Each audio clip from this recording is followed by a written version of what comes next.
All right, everybody, welcome. We are back for the semifinals. This is the penultimate episode before we are done, not only this season, but ProBots for the year. I can't believe it's taken, these bots have been fighting for their proverbial cyber lives. And we're here down to the final four. There are only 4 bots entering and 2 will leave. Which one will it be? We'll find out here on ProBots. Let's bring in the casters. Yo, yo. Hey. I am heartbroken that neither of you are festive as we get closer to the holidays. I don't know. And Endishore's looking short, maybe a little stubby because his desk. Maybe he can be an elf, and then I guess Catrock. I don't know. Maybe you can be Santa. Swap roles. I'm built a little more like Santa, if we're being fair. If we're being fair, absolutely. We're back. We're ready for ProBots, guys. How we feeling? Ready for the second to last day? I definitely am. I mean, it's been a somewhat unpredictable one. I think it's a turnover, a changing of the guard, if you will. Yes. On things. Yeah. I mean, this is the weirdest, or maybe the least likeliest finals we've had for quite a time, the semifinals. I think it's looking pretty mixed up, and we'll get into the specifics, but yeah, we'll do a little bit of house cleaning. So for those of you out there, we'll give you a bit of the news update. If you're here from Harstem's channel, if you saw us this week, he played obviously Caninana and Sharkbot, 2 bots that are here in the semifinals. And if you're joining us from his channel, welcome. Shout outs to Harstem playing the bot. If you haven't seen it, highly recommend you watch the matches. They were fun. Caninana did give him a little bit of a scare. I liked it. It's worth watching. Sharkbot, I think he did his best, and I think there were some elements that he jumped forward into the tanks and that really ruined him. But I guess it comes down to the age-old question of prioritization that bots have. It's what to prioritize, and unfortunately for Sharkbot, they just jumped right into the tank line and got decimated. But absolutely, did either of you watch it, Ketrock? Endishoore, did either of you? I did not, but now that you had mentioned it before the show, I want to check it out. But yeah, I always think that stuff is interesting. These bots really can catch some people off guard if they don't know. Like, we're used to it, I think, because we see them week in, week out, and like we know kind of what they do. But I think if someone goes into it kind of not expecting bot behavior, you can be caught by things sometimes. What about yourself, Ketrock? Yeah, I mean, it's an interesting way to find flaws in your bot. I see when you play as a human. So often bots are just playing bots, and they're good against the dumb things the bots do, and they're not good against the things that humans do because they never face it. So we don't get the opportunity very often to play against humans, but when we do, there's usually a lot you can glean from watching the games. It's like, oh, I need to work on this, I need to work on that sort of idea. Yeah, and I think Harstem is a good. We get even rarer for pro players to play against the bots. I think, especially, I guess we've been fortunate for these last couple of years that we each at the end of the year, pro players are definitely, or content creators definitely, are looking to add new and unusual things to their content schedule. So we're very fortunate to when they're interested to play the bots and give it a shot for their content lineup. So watching Harstem play it was fun watching Caninana specifically drop a lot of changelings, and they caused rushing around with Harstem's army, and he tried to kill them, and then just more changelings come. So stuff that maybe we as people watching the bots just take for granted can be for humans a little bit jarring. And he's not a stranger for playing, like he's casted some bot games before, so he's not a stranger to the bots completely. But I don't think I can't say that he's played the bots a lot. So, and then other house news. So if you're here on the channel, you might have seen that I did a workshop on Monday about how to build a Zerg rush bot from scratch. That was my first workshop, and a lot of you guys I think really responded really well. It was a lot of fun. I've never done it before. I never taught a bot workshop, and I think and there was a little bit of struggles at the end going through the Python library. I did not know, and I learned this too, is that the self.build in Python library actually checks for if you can afford. So a lot of my code checks if I can afford a thing. It's already built in. So I've been building redundancies, I guess. So a bit of thing we learned. So even I learned something. That was pretty good. Yeah, and then this Friday we got a panel. So that's tomorrow. Actually, tomorrow there's a panel. Training gaming AIs without Google money.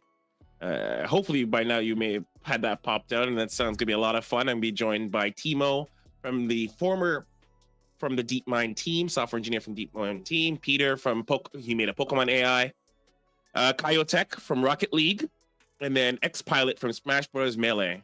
And we're going to talk about like how they put their bots together on such a stringent budget. And if you're thinking about, and this comes up a lot in the Discord a lot about, like, you know, people want to do a reinforcement learning AI, and they want to do a lot of practice with machine learning, and obviously the cost feels very prohibitive. So we're gonna talk shop. Timo says he has some ideas of how to scale down. You know, if he was to do DeepMind Alpha Star again, things he might do differently if you wanted to do it on a budget. So I think it's gonna be a really good talk. And then last but not least, exclamation mark, if you do verse bot, we can play against these bots. These bots are available. 5 of these bots are available for you to play and submit replays so that we can have them for Saturday. So play these bots, play them. Cool. Fun. Oh yeah, no, they're fun, and if you're under Diamond, you'll probably have a bad time, but It'll it'll be fun for us. It'll be fun for us. Yeah. So submit that replay, the first replay that you run into. Yeah, that's what we want. The genuine replay. It's more fun. Absolutely. All right, so why don't we let's take a look at the bracket. Oh, actually, let's take a look how we got here. Let's see the rectangles. Bring on the rectangles. The magical rectangles. So this was, it basically, this tournament was the second Lord of the Rings novel. It was the story of 2 rectangles, the twin rectangles, if you will. We had the left one, which was the group stage rectangle, which there were 4 groups of 4. 2 brave bots advanced out of those groups, and 2 other lamer bots were thrown into the fires of Mount Doom or some shit. And then over here on the right, we had the playoffs, which we are now in the smack dab middle of. Quarterfinals done. We're in the semifinals, which are a best of 5, and the finals will be Saturday, which is a best of 7, along with our humans versus bots stuff. Exhibition. Yeah. Big old exhibition. And let's take a look at the brackets so we can see how we got here in terms of actual matches. Indeed. And yeah, here we are at our quarterfinal. Sharkbot with a tight one over Dominion Dog. Caninana making it through Micro Machine. Xena surviving the vicious zealots of Zozo. And Deimos taking it over Tier to advance. I mean, this does feel like a Lord of the Rings novel. I feel the epicness. Yeah. Potato.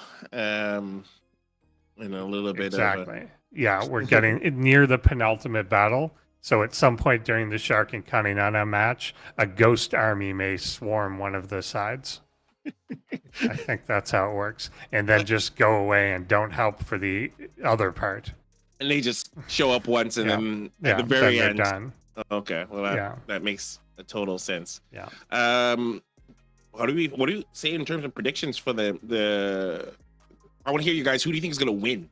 We'll save the rest later, but who do you think is going to win this tournament? You.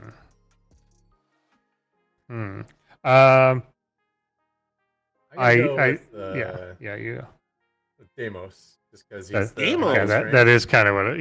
That's where I was jinx leaning. Sharkbot by picking Sharkbot. So Is that Deimos because you you default to Eris? People like the Eris is the safe bet. Like the Rasper children are usually the safe bet when someone's trying to say who's going to win at ProBots.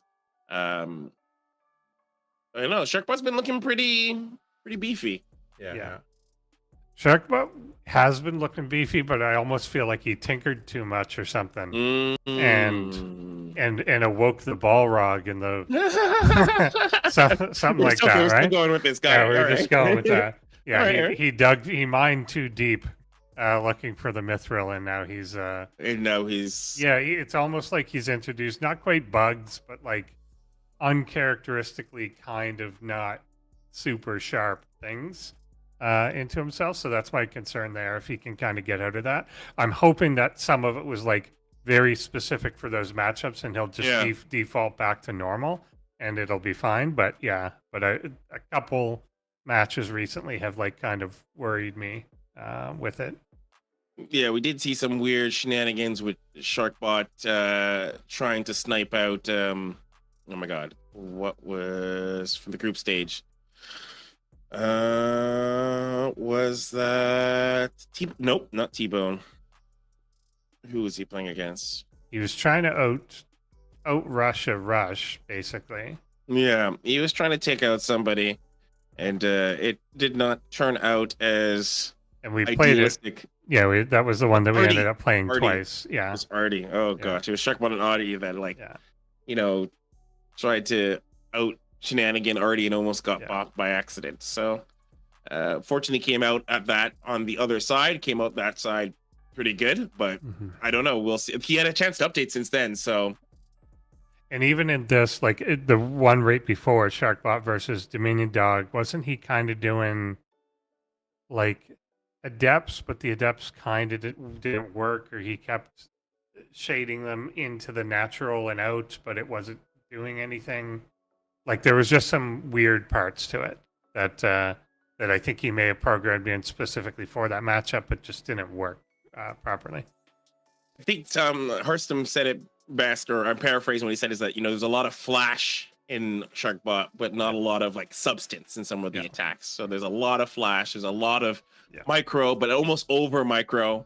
Yeah, a little To the bit point. sometimes. He's Yeah. had some really clean builds in the past, like proxy Tempest type builds, or like the proxy like cannon rush shield battery pushes have been really good in the past, and we haven't seen that this season.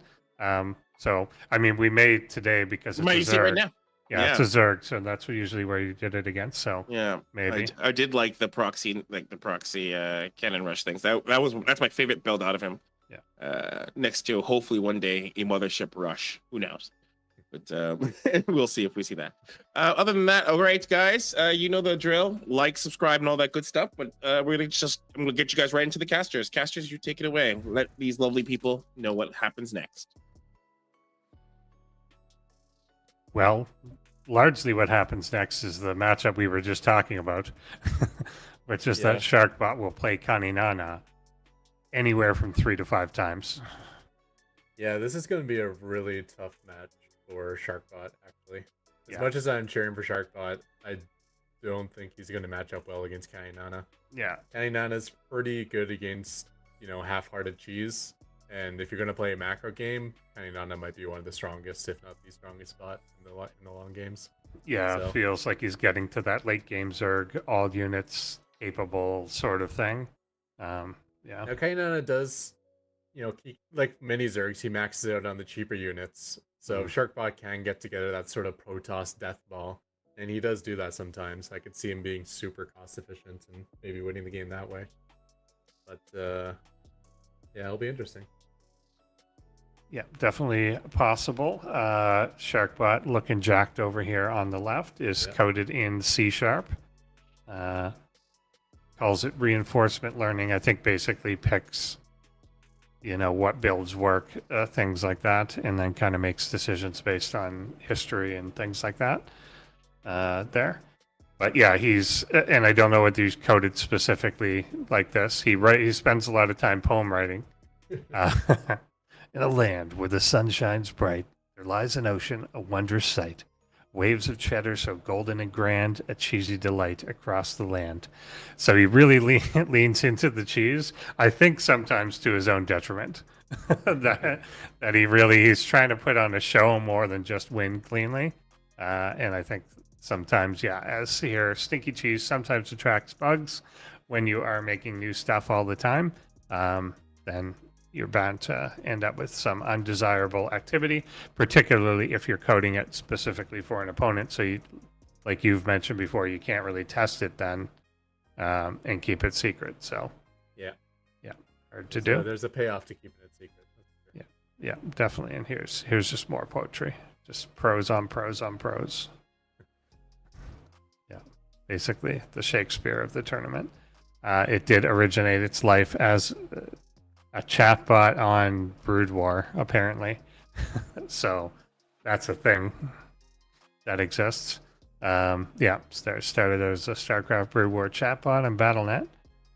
Yeah, I mean, I guess BattleNet back then was just like an IRC, right? Like That's all it like a was. basic chat program. Yeah, because you could get to those IRCs by going to IRC. Like you didn't even have to go to the actual thing.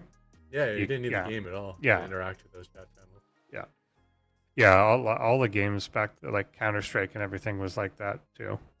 They just ran a back chat. It's kind of handy because then you had all the advantages of IRC as well. All like the way of like modding a channel, having like automated things in it. Exactly. Cool. Exactly. Has issues with cheese and timing. Yeah. What about the stinky bug-full cheese? Yes, that may be harder, and I don't know how much some of this is true even anymore. Like I think some of the estimations bot makers make of themselves are not necessarily true anymore. Well, it's always been true of Caninana, but every season it's less true than the season before. Like he used to just die to everything that was cheesy because he just didn't want to deal with cheese and he just wanted to play macro. And now he's slowly getting better and better at dealing with all those attacks. In fact, was he the one who took out Zozo? I can't recall. Xena took him out, but I don't know if he did as well. I forget what the original groups were. They were in the same group, and I think Zozo actually took out Caninana. Yeah, there's still some issues with the cheese, I guess. Yeah, didn't and it now. Yeah, I'm trying to remember what he did, but I think it was maybe spine. He tried to do spine crawlers, but not enough, or just didn't defend them, or I don't know, something. But yeah. So yeah, I think it'll be a fairly decent one. We'll see what Sharkbot does come out of the gate with, whether it's going to be something more generic or there is going to be, sneaky probes going out right away to try and get something down. I would kind of like to see him return to, that proxy pylon, forge, cannon, batteries, slow push forward sort of thing. It seems to be, the liberation ball zoning everything out. It's just strong. Really cool. And it tends to it's stable enough that it can just, even if you leave it alone, it will try and kill you. But what it often does is just baits the other bot into suiciding themselves many times. Like they just see that structure coming up, and even though it's not an immediate threat, they just throw unit after unit into it and die. So we'll see how this develops, hopping into match number 1, game number 1 right now.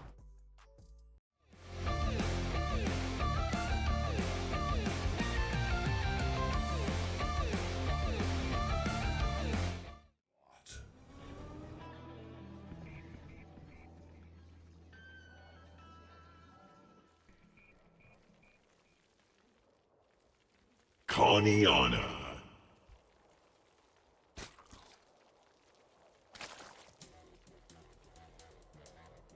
Alright. They come. Although Gateway looks like is at the natural, so maybe this is just a scout. Maybe a gas steal? Possibly is. But that's not a gateway, it's a forge.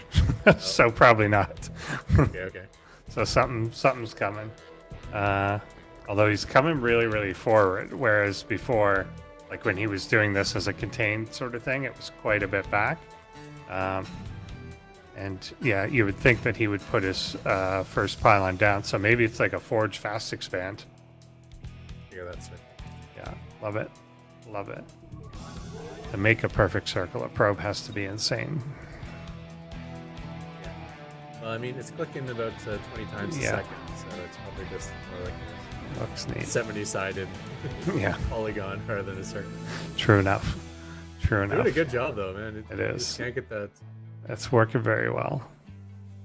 Yeah, and I think it's just confusing him enough on like it keeps kind of jolting out to attack, but yeah, then Yeah, cancels it's like it. just Yeah. far enough to the outside that it's Yeah. messable.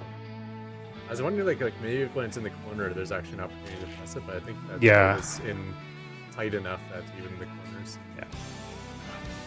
Now what's he doing? Oh, he So doesn't what- want to block his own hatchery location. Okay, if this is totally like planned this way, then this is amazing. I would say it's definitely not planned, but maybe It's just- Sharkbot yeah. noticed that this was happening and it's Yeah. like, oh, okay, so I can play into this a little bit. Yeah, Or that is Sharkbot, but Shark Nice. yeah. So yeah, No, nicely timed expansion of his own. all right, finally clears him out. Finishing his Nexus around the time Caninana starting his natural base. It's a good Caninana. Yeah, certainly not ideal. So yeah, I think just getting a really good lead here tech wise and worker wise there too. 26 to 18 already. Caninana is getting the burrow. He does have I wonder how he's gonna spend his extra resource. He's actually not floating that many minerals. I was hoping he'd take a quick third, Yeah, but he's somehow, even without that hatchery and the larva from it, he could be able to keep the minerals down until about now. You know how hard-coded his build order is, or whether it can like decide, hey, I got extra minerals, let me start a little bit earlier. A Stargate on the way for Sharkbot. 2 Stargates on the way for Sharkbot. That's a big deal all of a sudden.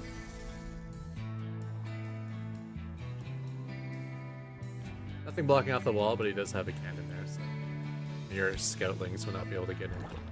And it looks like here comes the third for Caninana. yeah. So he'll have a chance to catch up as long as Sharkbot doesn't really go on the offensive anytime soon, and it looks like he's building up for some sort of air army. So it's a matter of whether Caninana can kind of realize that, get to a good economic point, and then transition into something that would be capable of dealing with this. I know Sharkbot has the ability to do emergency wall-offs with the Geo battery, which actually reduces hit points much faster than Yeah, like there you go. I think you just did it right there. Yeah. So by keeping the probe at the front line there, the fact that his wall's open is actually okay. Yeah. If like a flood of 15 links came in, I would have gotten blocked. Although I say that, and his emergency wall doesn't actually block his Zerglings. Yeah. It's corner to corner. It's not the best shaped wall on this map. Meanwhile, though, we do have a first Void Ray out and 2 more on the way, so you can actually use Void Rays to play macro quite well versus Zerg, as Zerg doesn't Yeah. have any anti-air that can get across the map, at least not before layer. It means like just a couple of Void Rays can help you establish a pretty greedy third base, a lot of probes. Yeah, yeah, for sure. It is something that's not super often used defensively, but definitely can be. You've got, like, particularly amongst your own bases, the mobility's there. You can kind of just go up and down cliffs, no problem, obviously. And yeah, what Zerg can send across is going to be lings, roaches, and they're not, again, the best at like dealing with lings, but they're good at roaches. Yeah.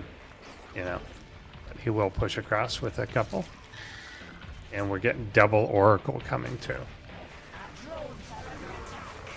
Going into the main base to get a line on the third. Burrow was already completed, however, and he's kind of trapped. Ooh. I think he's trying to retreat right now, but he's Yeah, confused. 'cause doesn't he know where has to go. screens on all sides, and yeah. Sometimes there isn't a path, Yeah. like in your algorithm, and you gotta just like take the least bad path rather than no path at all. I hope that it just says if there's no escape, spin.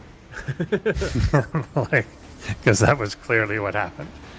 Yeah, so kind of a rough start there, but Sharkbot did have a much earlier expansion, so economically still doing perfectly fine. Doesn't look like there's any threat of a counterattack, and there's still a Void Ray or 2. So knowing Overseers out of Caninana, constantly trying to Yeah. be inside the opponent's base, and with the speed upgrade, it's so hard to kill them off. However, this is Protoss, and Protoss have Phoenix, and nothing is faster than Phoenix, including Speed Overlords, so Speed Overseers, that is. So if he's going to be keeping those Overseers at all times across the map, he's going to be losing them quite often.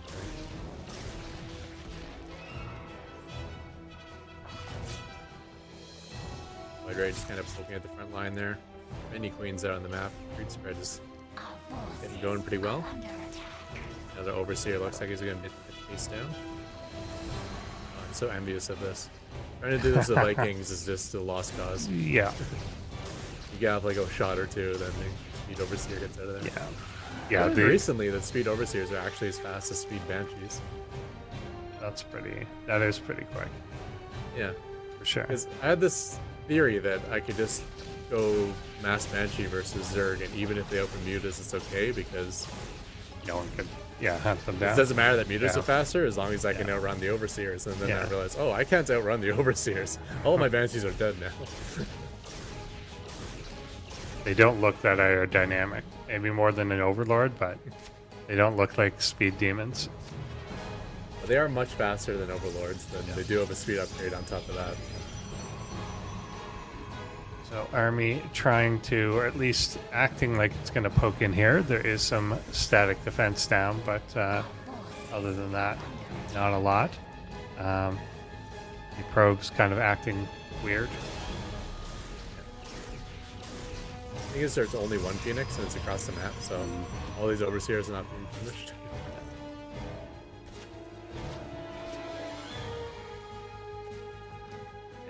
And really be able to get back home. So I think that's Phoenix is literally just for cleaning up these harass units. Like, Yeah, I think so. Yeah, it seems to make sense. That's its dedicated task at the moment. We've seen this little area of the map be a problem for some bots before. Like, you kind of go through this valley of death to get anywhere, and then they kind of get down there, and it's a bit confusing of what the appropriate thing to do is. Because you're kind of spotted on all sides by stuff like this Colossus. yeah.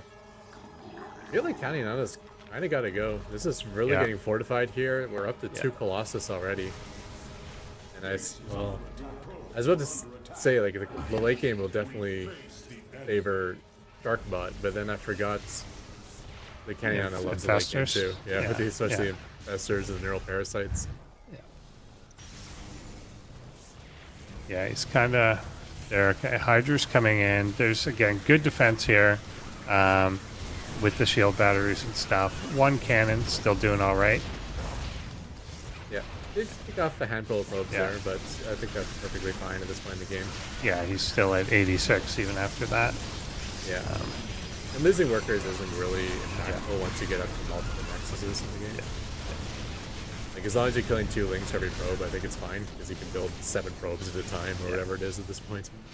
Or the early game where losing a probe is a giant deal.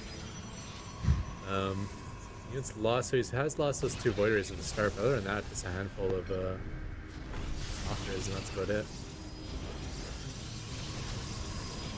Yeah, he's Let's see how really. these Colossus do against the Neural, because he doesn't really have Yeah, those that's support it. There's units no. for him. Yeah, I was gonna say that there's no gateway. They're just kind of on their own here, and you got to be careful with how that goes. Nice revelation on anything. So if you can get the infestors, which are kind of wandering in the front, then that would certainly help. And there, the warp prism. Delivers another Yeah. Colossus to the Yeah. final. Yeah, they don't have support units, but 5 Colossus, Yeah. they can It's support each still a other lot. fairly Yeah. well as well, Yeah. especially if they're constantly microing back. Yeah. That's the way bots can do that. Yeah, here we go. Okay, so one is stolen. That will go down. Another one taken over. Yeah, A and little bit of micro on the remaining Colossus, but that was it. That's 5 dead Colossi. That took a long time to build, and they died quickly. yeah, very much so. Yeah, I think you just need, like, as much damage as they do, you need something to buffer for it and keep them in front of you so you can hit that line. You can't have them swarm you like that, especially with the neurals coming in. That just undermines the whole thing. Actually, picking up his probes to save them from dying to Zerglings. Yeah. I love it. But Might as well. even like your own base could be something to buffer for Yeah. the Colossi. You know, just stay behind the cannons and batteries until you have the army you want to go play with. Prismatic alignment going on versus the Disruptors. I like that logic go from there. Disruptors are out now as well. That'll be a nice counter to this Pearl. What is he doing? He's prismatically alignment. Oh, it was Neural Parasite. Yeah, it was Neural Parasite. I missed that. I didn't notice the color change. Like, why is this Void Ray killing its own cannon? No. Very clever, very clever. Did you actually turn on the prismatic alignments as well? I think so. Little Caninana. You should build a random box. He's basically built my every unit at this point. Yeah, this is how it works. I just take off the part where I only have it for 10 seconds.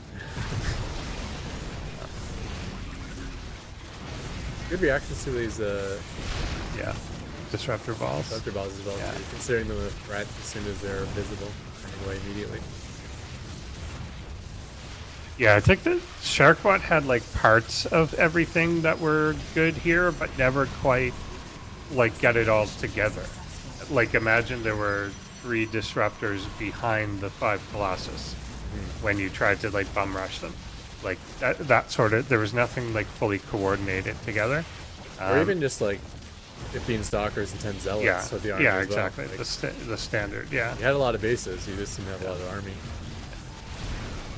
Which, you know, I'm a fan of as well. I love going pure tech units. You know, spend all the minerals on stack defense, like eternally position, and just get up to the ultimate tech unit. But looking a little bit too far. This looks like Colossus if they didn't go down so instantaneously. Doing a different story. Immortal on immortal action going on there. Yeah, he does actually fight with his static defense fairly well, I'll say, and that's something that a lot of bots do struggle with, is kind of understanding to withdraw back to these lines. Yeah. But he does seem to kind of understand that. Yeah, I mean, a lot of bots, like, if you're a ranged unit, you're just constantly kiting backwards. But sometimes you want to stay near the batteries. Sometimes you want to stay near the cannons. And that's some of the things Sharkbot does that a lot of other Protoss bots do not. Indeed. So yeah, the slow smother to death here now. There was never like a big, other than I guess that initial jump on the 5 Colossus, there was never a large attack that was all at once. It felt like just this slow wave forward the whole time, with the Infestors really winning the day by undermining his position. I do like this splash of Broodlords coming in at the end as well. Once you're maxing out, just kind of get them so you have that constant siege damage. For a fortified position, I can see that being a lot of trouble. Like even with Sharkbot, we're still like well in this game and on 5 bases. I could see those Broodlords picking away at the cannons and stuff. That was, So good. Just slow and steady wins the race, sort of thing, and never stopping teching up, like you said. Like just keep going, and then this. I think shutting that down early was pretty important. The Phoenixes did some damage here, but that's not really like super impactful. It's just kind of a cost, and you can see obviously rebuilt a bunch of the Overseers, whatever.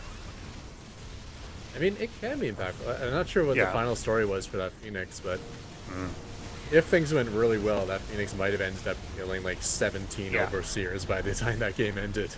I'm not sure if that's the case. We kind of didn't see the full story for that unit. But, I actually thought Caninana like might have missed his window, but I really underestimated how strong his late game is.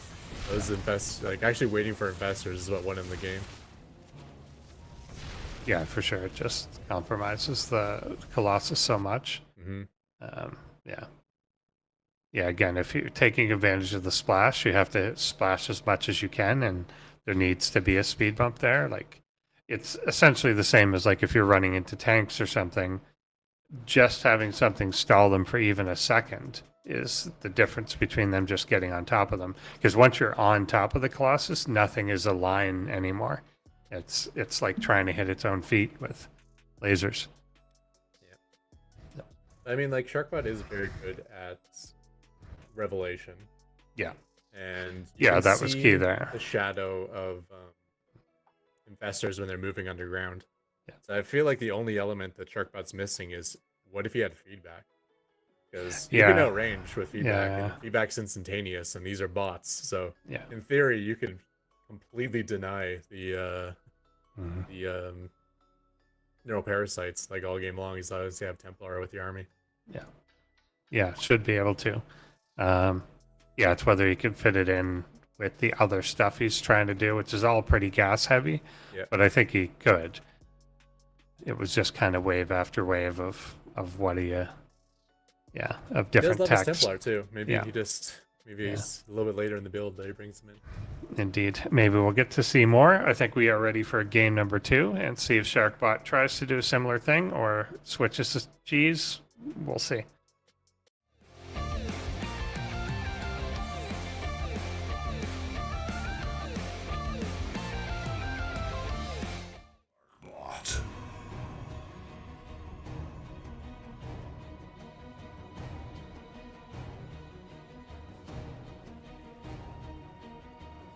Caninana.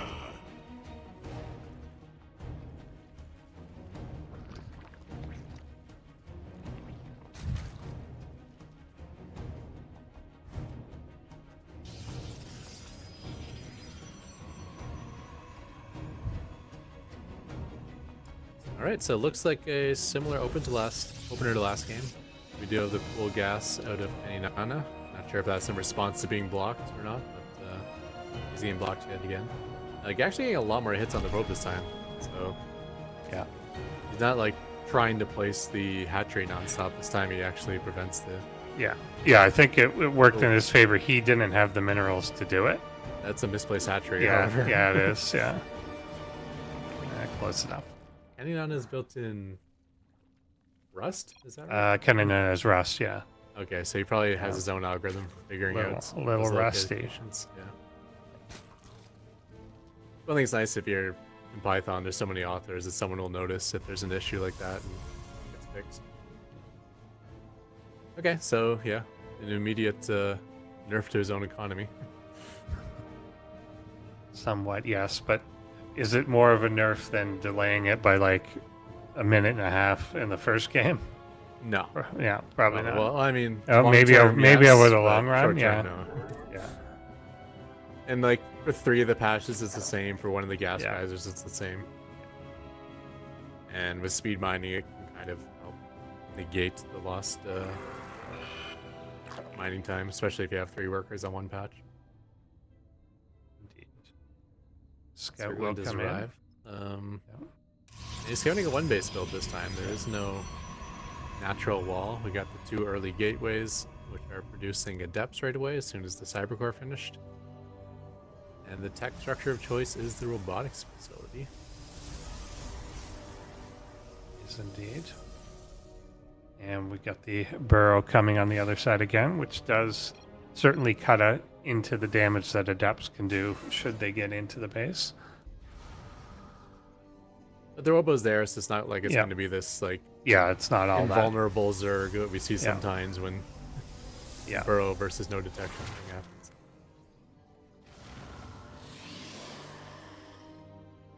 Maybe Yeah, more of a defensive build, or is he just going to wait for it to get the right units to go with?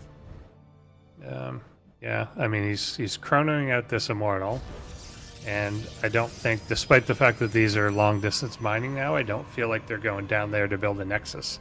Yeah, it could just be I'm fully saturated on my main Yeah. base, and Yeah. I have this generic code to distance mine with extra workers afterwards. Yeah, the fact that the chrono's on the robotics facility, I think is a good indicator that it's going to be something aggressive. Yeah. You know, I just want to get up to 3 immortals, or I just want to get a prism with 2 immortals, and then I'm going to start putting on a lot of pressure. Although Yeah. was chrono boosting a Nothing for- inactive yeah. robo, which Yeah. isn't the best, I would say. Third base coming down, meanwhile, for Caninana, so this is going to be do or die on this first attack for Sharkbot. Yeah, pretty much. And I believe this is a best of 5, right? Yes, it Like is, what yeah. it is showing here. Okay. Yeah, it says best of 3, but yeah, there we go. Just update it. They're quick. A lot of lings coming. That should be helpful. But yeah, if he's got, I don't know, 40 lings when he gets over, again, there's not a lot of bulk to this. Like, there's no zealots with it, anything like that. Yeah, I mean, I the don't Adepts think are he's- nice versus Zerglings, but Yeah. the Immortals and Stalkers are pretty Yeah. hard countered by Zerglings, especially if the Lings get to the right number. And he does have the speed on the Lings, which is obviously important for this. Yeah, he doesn't really have a forward pylon or anything to support. There comes an observer though, so that is a Yeah. good thing. And I think a Warp Prism is actually on the way as well, so that can act as a forward pylon if needed. Okay, so probably enough to swarm, but so many times bots don't swarm. Yeah. Not this time. Okay, we got somebody figured it out. Don't constantly attack and retreat. Just go Yeah. for the kill. Very nice. Yeah, pretty good jump, pretty clean. These ones tried to back up, but are not actually going to get away. There's really nothing to retreat to at this point. It was, like you said, the initial attack or nothing. I think here, there comes the Warp Prism for support, but it's a bit too late for that.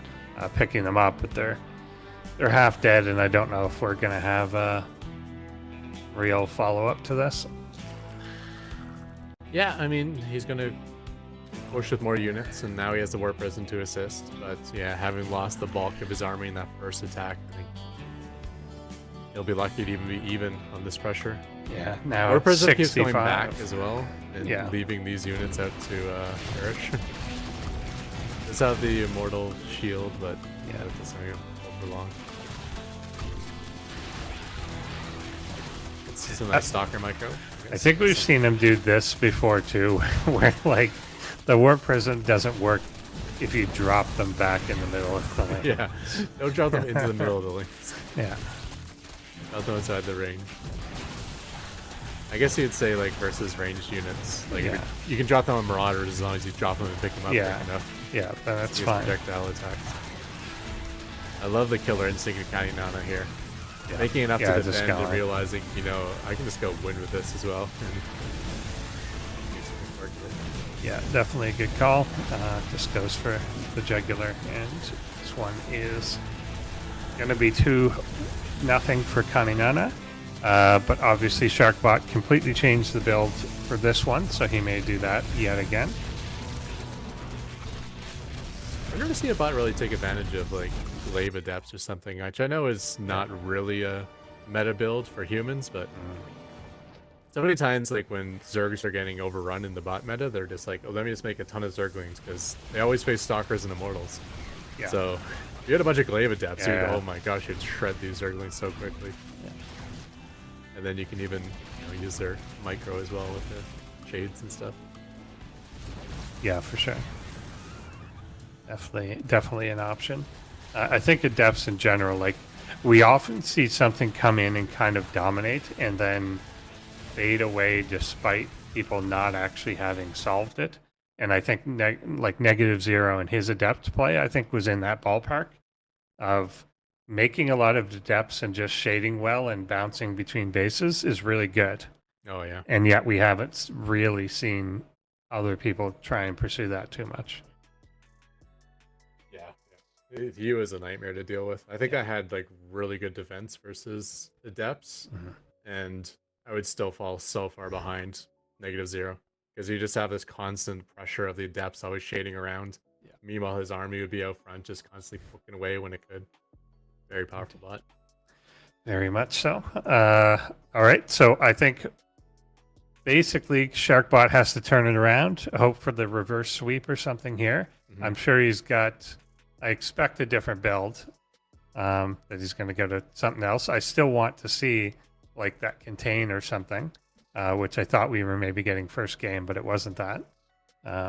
So yeah, see if he can claw it back. I think we're ready for game number 3 already, so let's jump in and see if it's a clean sweep or if Sharkbot can get some fight in the game.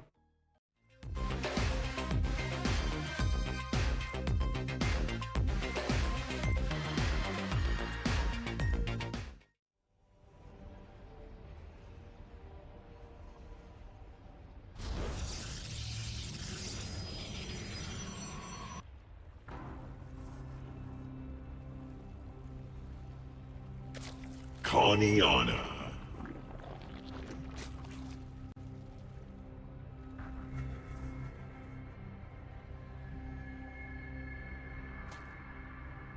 Here we are trying the block with the probe yet again, but okay, see, and I think that was the difference. Not having enough minerals the first time let him kill it. Now he went down, and as soon as he hit 300 minerals, he started to try and build it. Oh, is that the issue? Is the minerals? Yeah. It's the I first was thinking time. like maybe like Yeah. when it's in the corner, he thinks, "Oh, there's space. Let me just try Yeah. to place it," and then he can't. Yeah. And I'm watching. He must be able to do it for a split second, because looking at the mineral count, it spends them Well, but then it cancels it.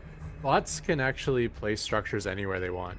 So Yeah. if I wanted to build my hatchery on top of that gas geyser, it would show the Oh, yeah? shadow of the hatchery on top. It Okay. wouldn't build. When you Yeah. get there, it would fail. But you can still spend the money and go Okay. there. So he might be trying to Yeah, that may be it. place then. it where it's Yeah. already blocked. So we get the same weird thing with the lings again. Yeah, yeah. Yeah, it must. Figured I out don't with the know. fourth link, I guess. Yeah, that seemed to be how it was before. But yeah, I wonder if this really it is planned or if it just works out this way, because it's definitely effective. Yeah, there he That should be moves enough. Okay. Yeah. Oh no, they're all on the same side again. Nice, Just got to wait for two more. nice juke. Oh, one made it through. Oh, well, Okay. yeah. I think Yeah. they bumped each other out of position. Yeah, little because there's life- like the I want to kill the probe code, and then there's the Yeah. I don't want to block my own hatchery code. Yeah. So the links are pulling away so Awesome. they don't block the. Because if you micro unit every single game frame, you can actually permanently block your own structures. Mm. We've seen in the past where like someone tries to wall off and they can't because they have stalkers rallied there who are like microing every Yeah. single frame. So they never get naturally pushed out of the way. Like Yeah, the- yeah, from the they'll do it build. for you. Yeah. Makes sense. All right, Makes so somehow Caninana was keeping his money spent. Well, a lot of it on Zerglings though, so that's not very useful. I'd like to see him at least, start attacking a gateway or something. So we're getting this Get again, over the there. void ray opening. That could make a difference if he's kind of doing the same thing as game number one. If the first void rays don't get trapped and kind of stay alive. Yeah, it was that, weird because they yeah. kind of flew past the third base and then Yeah. attacked the mineral line from behind. So they kind of got themselves trapped. Yeah. It's like if you're going to idle between three bases, you're probably going to end up with queens on three sides of you. Yeah. That's a occupational hazard for sure. Yeah. But, I mean, everything has gone as well for Sharkbot as it did in game one. And then he just needs to make sure everything doesn't go as poorly afterwards as game one. You don't want to throw away those initial void rays. You don't want to throw away 5 colossi. So let's see if that can happen.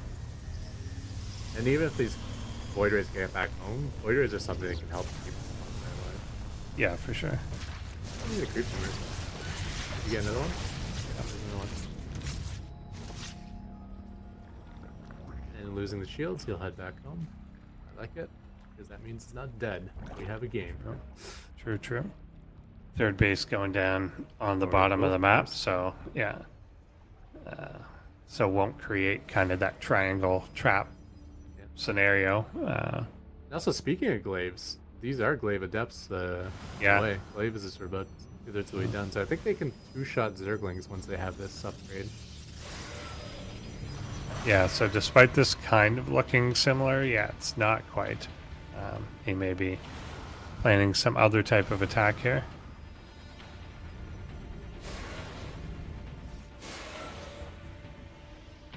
Let's get spotted by a Ling as they come across. Shades going forward. I don't think it was double Stargate. I've never seen 2 Stargate Yeah. building at the same time. Yeah, Is it's this just the one. Yeah. And Depth Star getting back here. Letting the Shades finish is probably a good idea because he's trying to buy roaches on the outside. But a lot of queens and roaches on the inside of the base as well. And unfortunately, the Adepts are shooting roaches, which is ridiculous. Or just keep running forward and try to find a drone. However, with Burrow already done, I don't think drones will any cards either. Now they can two-shot a drone, so if you time it well, you can kill a drone before it burrows.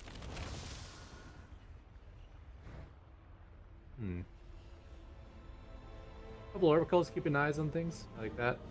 Yeah. And traditionally, oracles just go across the map and die, or Yep. all to photosses and all That is the tradition we have. They're attempting that now, but they're doing Actually picking okay. off some probes. Yeah, yeah. They sat over a spore crawler for a second, but they're good. Burrow will not help when you Yeah, have that yeah. revelation on you either. So I like that. Indeed.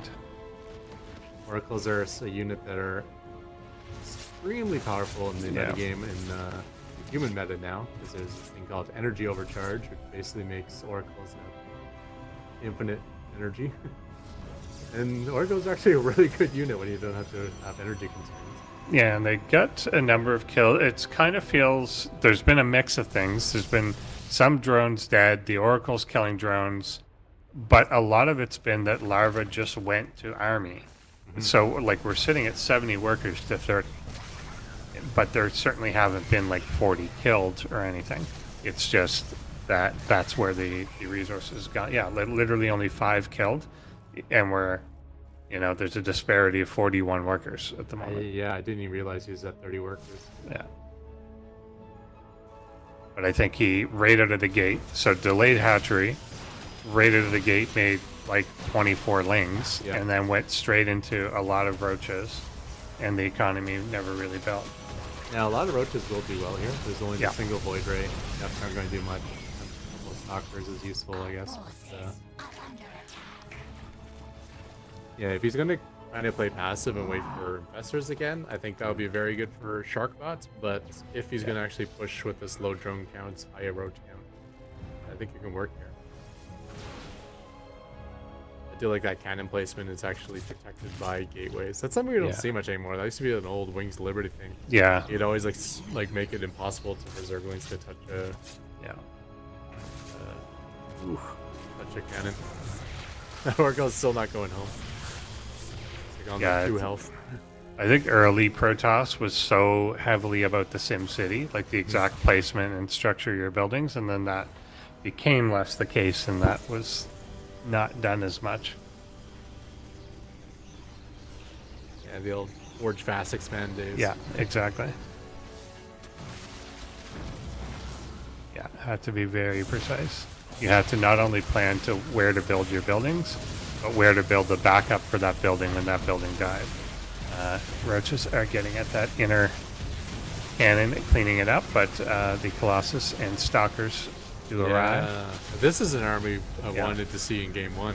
Yeah. Actual support units for the Colossi. Now there's only 1 Colossi, but that's fine. I'll still shred Zerglings really well. Now the question is, will he push out or will he wait him out? Looks Yeah. like he kind of wants to just kind of poke and retreat. Which I like. He's close enough to his base that he'll be able to retreat back to his cannons and batteries, so. Yeah, I think probably with just one, doesn't really want to go. It's like one Colossus, 1 Void Ray, 1 Oracle. Nice use of the sentry. It looks like you're constantly on the verge of just about starting a fight. So Yeah. we can tell that this fight's not happening, but Yeah. like if it's snapshot this a moment in time, it's like, oh my gosh, this is Yeah, it's about it to looks hit me. like it. Yeah, he's got the 2 Colossus now. I wonder how much the double-sided, like there's been units on both sides here throughout too. I believe there's Templar in there. Yeah. I see that right. Yeah, there's a couple Templar in that. I think. So I'm not sure if that's for feedback or whether a Storm is on the way, or whether he already got Yeah, I Storm. see him in there hiding. He kind of wants to retreat. He put a stasis field behind him, so it was almost like he was trying to bait them forward to fall into that trap. But Yes, guys, another good thing to go back to. So he's deciding he has enough to push, and I don't mind that all at all. He does have, assuming he has Storm as well, that's Colossi and Storm. Even the Void Rays help. Yeah, see that? Prismatic. yeah, stasis behind him to prevent him from getting completely flanked here or anything. Yeah. I don't know if Caninana is all about the flanking, but he kind of ended up in that position here. Where his Templar army's- here being hung out to dry Oh, though. yeah. Yes. Will he jump this army? He has like a 360 surround at the moment. Yeah, definitely walked into a dangerous position here now. I think but This shows no inclination. This looks like a movie where like Jackie Chan is fighting like 8 guys that are attacking one at a time. One at a time, Yeah. Okay, he's lost the 360s around now. Now just beefing 2 sides.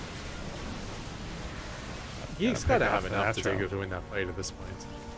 Yeah. Prismatic I line has would already think been so. used. Yeah. So Yeah, I think he has for what, like when he was right in the middle of all 4 entrances, like, yeah, just the jumping on him then would have easily done it. Because again, the Colossus, it's directional. Everything is directional. If you surround it, it's completely screwed. yeah.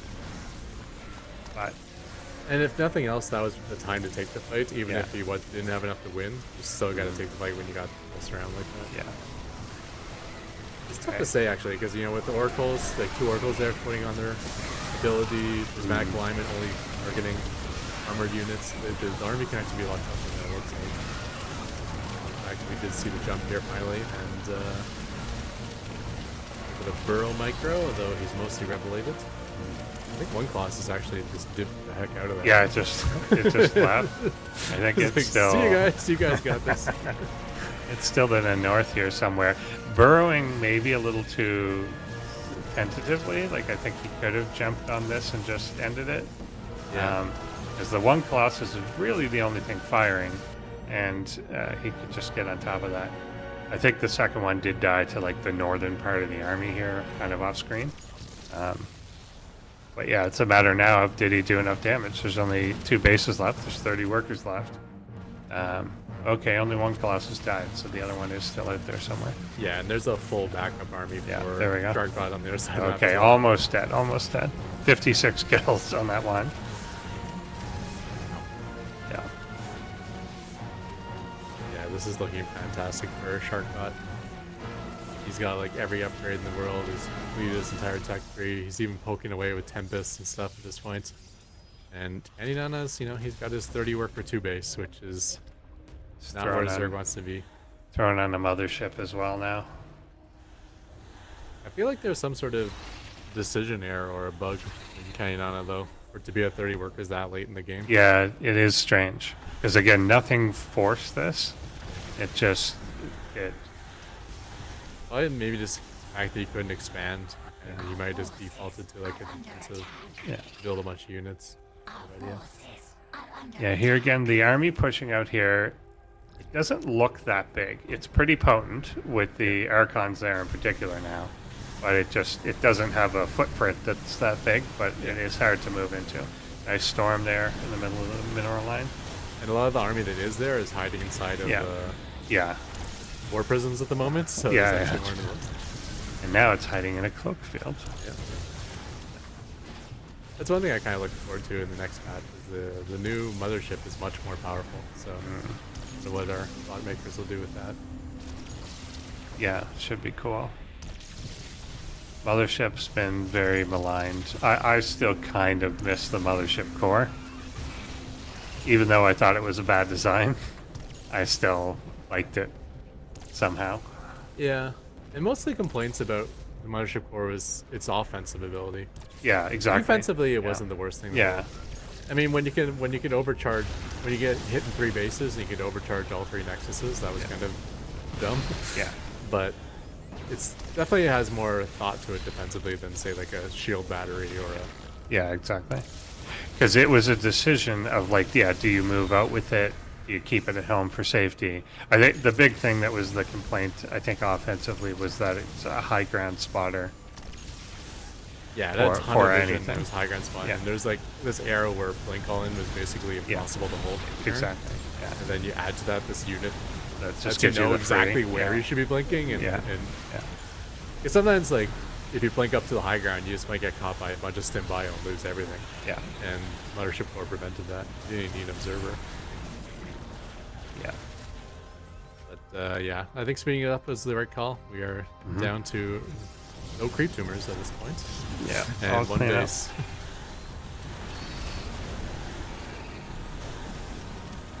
I think he even used his time warp ability there.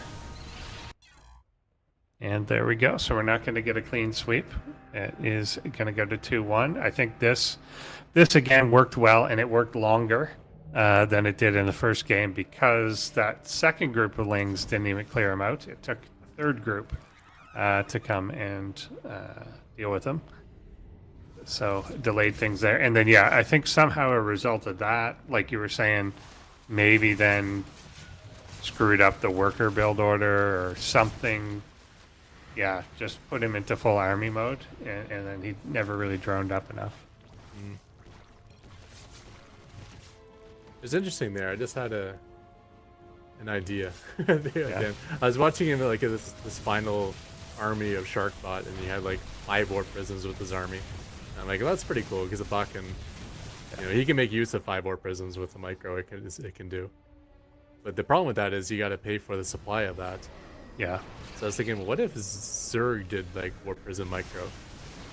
'Cause Zerg can have like 40 dropper lords with their army. That doesn't cost any supply at all. Yeah. I feel like that'd be a cool like end game thing to do when you max out.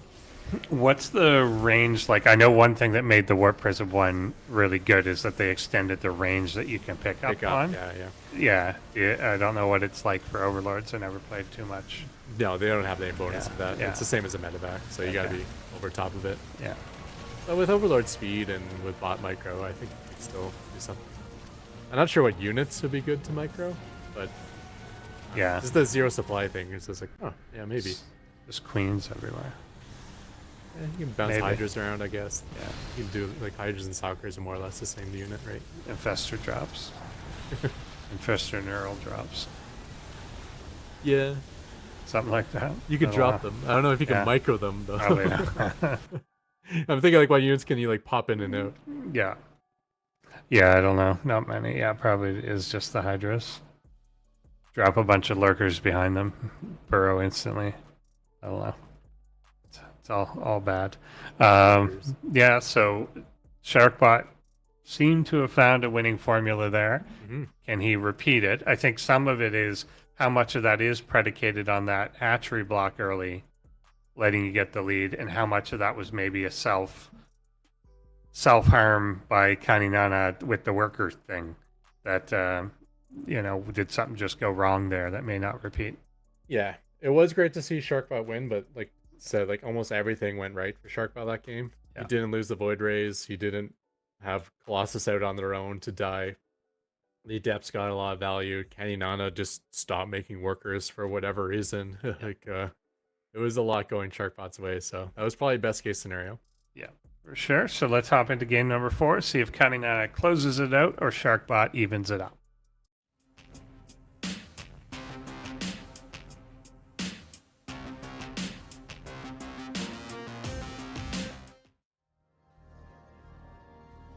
Sharkbot.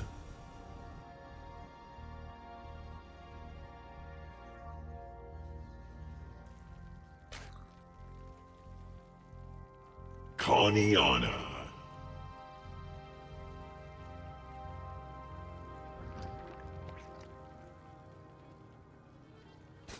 Got the probe coming across again, and we got a gateway at the wall of the natural, and tracing the circle yet again. So watch the minerals in particular as he comes down. So he's at 200 right now. As he engages at 240, he's gonna engage until he hits 300, I think. Yeah. So that was the real key to this. And in game number 2, he came down a lot earlier and didn't. Either that or he spent it somewhere else or something. But yeah, so the block is predicated on hitting that number. What a perfect circle too. Like, if it was any larger, I think there would be like that one moment in the corner where you could place it. As command structures are actually like kind of like hexagons, right? So they're kind of missing the corners a lot. Yeah. Or sorry, octagons, I meant to say. MMA. One's clearly a pyramid, but it's not a pyramid. I guess it's a pyramid with then 4 legs, so it is, very octagonal. Yeah. Yeah. remember actually having to code the shape of that structure into my bot, which isn't a true octagon either. It's like Yeah. it's like a malformed octagon. Yeah. But it was very important to get the shape just right to get the speed mining just right, because you always want to go right up against your command structure and then return the minerals. Yeah.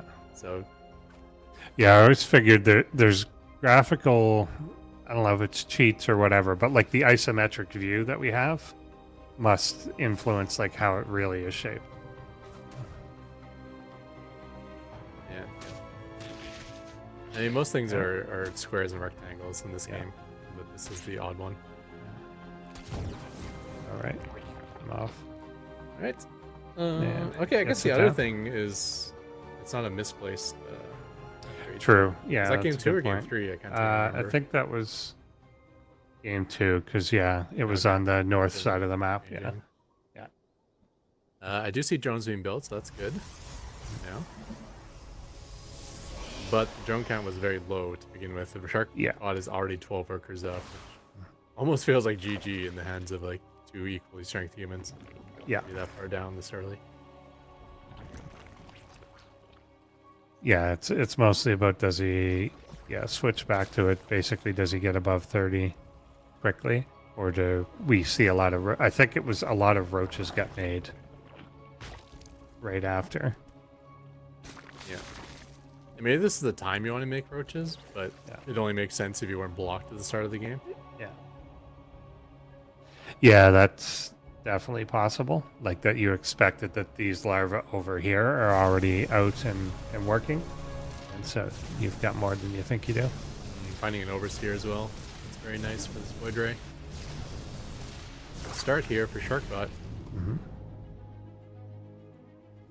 Looks like he's going at depths once again, so we're seeing a similar build to the previous game, and that makes sense as that worked for Sharkbot, unlike game 1 and game 2. Yeah, we are getting roaches, more of them. We're still at just the 26 workers, so the natural here now being attacked by the void ray. Yeah, it looks like he might even get that fast down. No. Drone though, that's nice. Actually, still has Prismatic Lineman. He could have Yeah, gotten it. he could have if he didn't want to leave after the shield. I mean, he would have taken a lot of haul for it, but yeah. Could have done it while micring away a little bit if he went the other direction. Also could have denied that third if you wanted to, but Yeah. with the shields down, he just went in straight retreat mode. Yes, Just let's go. watch the drone walk by on its own. Okay, so third base down for Caninana, third base down for Sharkbot, but still a nice big worker lead for Sharkbot. Approaching 50 workers, Caninana still sitting on 27, 28. Feels very low, yeah. Like you said, he's building a lot of roaches early on. Doesn't have a... But he is facing a lot of adepts, so maybe that's the right call. If you're pure droning, these adepts might be killing everything right now. Yeah. Yeah, adept into the main will get cleaned up. And yeah, we're still at 29, 30 workers now. Interesting that those drones actually pre-burrowed to the shade. So it looks like Caninana does keep track of when the shades are going to expire. Yeah. It's interesting because that's something we don't naturally get in the API. We can't see the little meter above the adept's head, the shade's head. We don't know when it's going about to pop. Yeah, this time those coming in. Last time they got about, I think, 5 drone kills in their little attack. But this time seeing the spore there larva, didn't I really love go. Nice, yeah. Does die. Does lose one. He's trapped between Yeah. 3 air units, 4 air units. Yeah, same thing again. Yeah, ping-ponging back and forth with no obvious escape to it. Like Larva has 10 armor, but they're light units. So even with that massive armor, the Oracle can cut through it so quickly. Yeah, that void ray could just harass them all the way across the map, but just kind of floats home. Still not showing though. Again, despite not losing workers to those oracles this time, we're still at 32 workers. Yeah. Although he is droning up. Adding a little more. Yeah, there are five coming. So this may be a bit of a breakthrough. I wish I knew what his drone count was like in game 1. Yeah. Maybe it was like the same situation. He was- still turned it around easily. So. Game 1, there was definitely a point that I recall seeing both over 80. Because I think I had commented like, you know, it's 89 to 82 or something like that. But yeah, definitely not getting there this time. But there were more bases at that point. He's But yeah, second even up. 40, he was never above 40 last game. So Yeah. Last time he was like hard stopped on 30. So yeah. it looks like he's at least attempting to drone. Now every time he gets attacked, he stops droning, which is, you know, that's in general that's a good idea. But because he's non-stop being attacked, and because if he had a rough start, that means he doesn't get much time to get that work count up. Sharkbot loves to have. Stalkers actually don't have blink. No? Oh, they do have blink. Okay. Yep. But he was able to pick up stalkers anyways. I guess blink was on cooldown.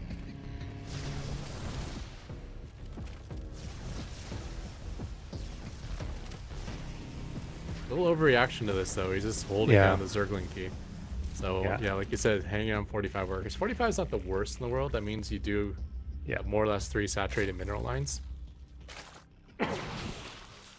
Yeah, I think he'll be able to tech up at least on it. I think last time, pretty much after he was already losing, getting hit bad, he was still transitioning to infestors and stuff. If maybe he gets there quicker, gets to the type of composition he wants.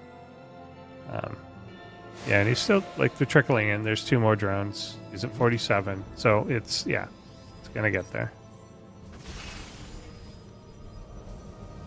It is a slow trickle.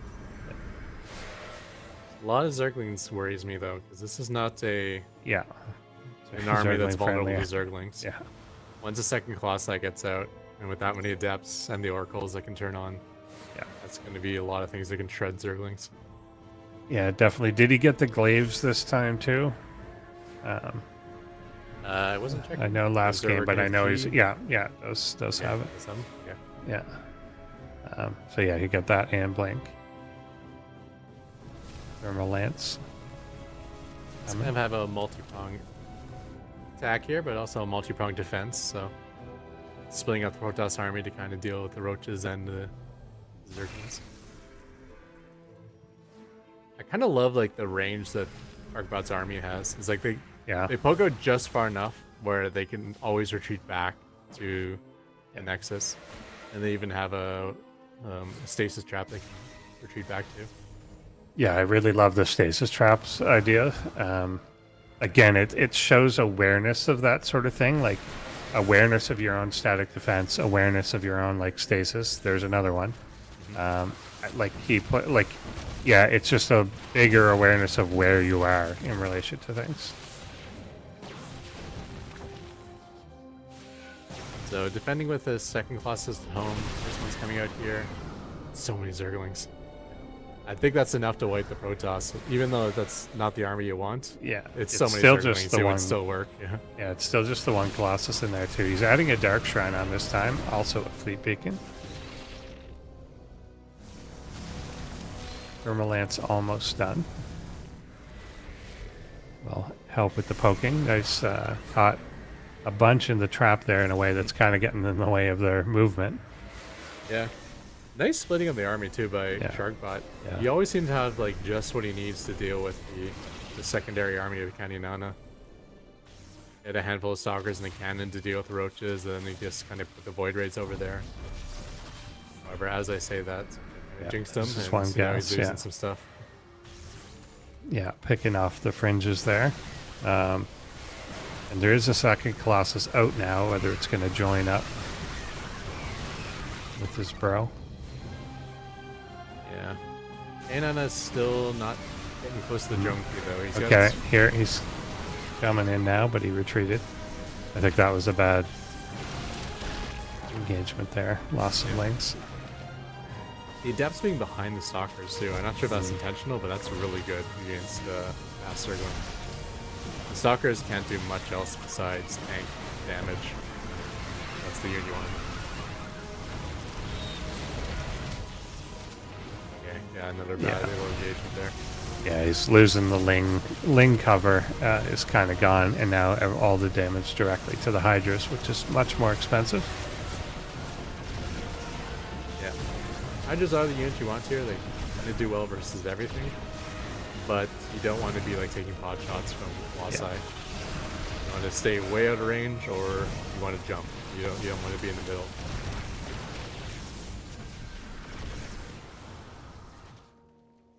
And yeah, this might just be a slow death for Caninana. Yeah. I mean, Colossus is just doing unbelievable work, and now the Yeah, second now Colossus it's is joined joined. in, so it's just only going to get worse. Could try to jump him here, but like not much surface area on the ramp. Yeah, if he didn't before, like when it was again, we had this 4-way position again.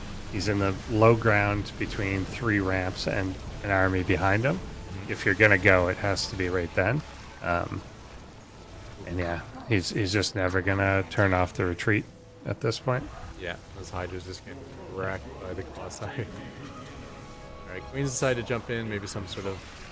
You're in my main base, I guess I better... Yeah. I have to attack, Yeah, but nowhere- it's nowhere far to too go. late. Yeah. Yeah. Tempest even joined the army. Got some free shots off from range. Meanwhile, the 6th base out of Sharkbot. Yeah. We are going to an ace match. And now that Sharkbot's found the build that works, is he going to deviate from it? Is Caninana going to deviate from anything? You know, we got to see it with a better worker count. Still not an amazing one. It wasn't like right to 86 or something, but, you know, workable. It was more the styles of engagement or style of bouncing in and out and not making a decision to engage. Yeah, just leading to a slow death. And I think the constant pressure being put on by Sharkbot is what's causing the slow work. Yeah, count. I was trying to think think what's so. different about game 1 from these other games. And I think it's because game 1, Sharkbot sat back. Yeah. Like, let me sit back on my cannons, get a bunch of Colossi, and that allowed Caninana to safely drone. But the last 2 games, we've seen just like this constant pressure, and Caninana is just too afraid to press the drones, you know? Took him like 10 minutes to get from 25 to 50 drones. Indeed. Indeed it did. Yeah, and I think part of that too, yeah, like you said, the defensive cannon, the first couple things he sent out just got cleaned up. And then that was it. And the type of attacking he was then doing after that was going after the overseers, which isn't like a, you know, your base is threatened sort of situation. Now, Caninana does kind of have to stay on low drone count to survive, just because of how rough the start is for him. You know, Yeah. not having that hatchery down. But there's definitely moments where he could have, like, you know, let me just build Yeah. 15 drones here, and it never happened. Indeed. Yeah. Yeah. Very economy-based race. You know, Zerg is all about. Yes. Let me get 1,000,000 drones, or as many as I possibly can without dying, and then, only then, can I do what Zerg does and swarm. Yeah, for sure. Yeah, if you just force them, especially if they get no use out of it, like if you're forced to make that sort of army early, you need to really be using it to do some run bys, to do like get something done on the other side. And if you've got them, but they just stay on your side of the map the whole time, then it's just dead. Especially when they're not the best. Like in this case, like you said, Lings. Like it's not the thing that transitions into like, well, this will be useful later. It's not. So. Yeah, it's going to be Oceanborn for the last map, and trying to think if there's much different here, particularly when it comes to like maybe that initial rush distance or what would trigger the exact timing of going to the natural, but I don't think it would be that different. Yeah. Yeah. I mean, if Caninana opens hatch first, I thought that was like the build he preferred, but Yeah. maybe decided, you know, I'm dying to too many things that are cheesy, so let me Yeah. just go pool So first go safer and get blocked. hurting him a bit. Yeah. But I was hoping, like, yeah, maybe he would switch it up a little bit if he's losing. And Yeah. Yeah, it doesn't seem so. It's more the variation on the single thing. But let's see. We'll go into the deciding match here, game number 5.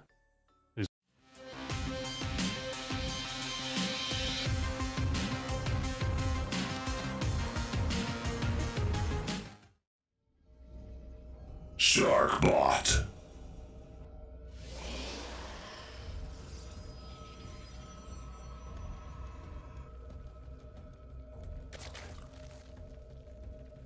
Caninana.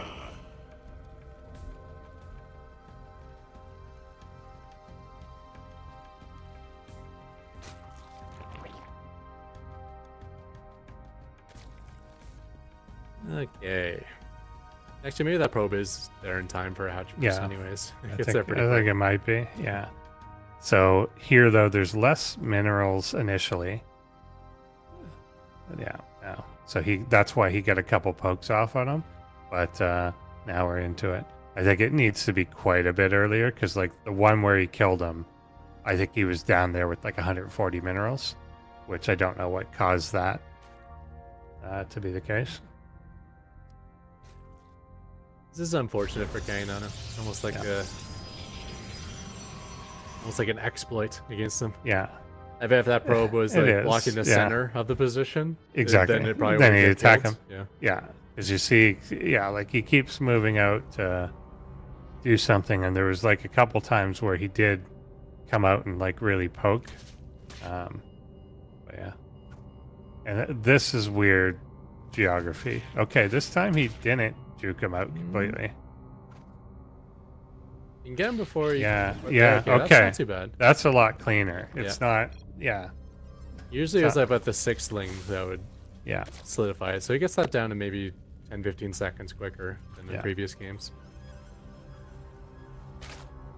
And back to droning as well. So he may not make as many zerglings as well because of this. He got the hatchery down. exactly. Because I think he ended up making like 12 too many in the other games. Because even though it was like the 6 that cleared him out, he was making 8 more when he cleared them. Like, Yeah. so yeah, Yeah, it's just, I'm going to build zerglings nonstop until I get my hatchery down. And then he ends up with like 14 zerglings. Okay, burrow and speed on the way, still holding down that drone key, which I like. Yeah. I don't mind the early burrow when it comes to bots, just because it's so crazy powerful in the bot meta, not just with Yeah.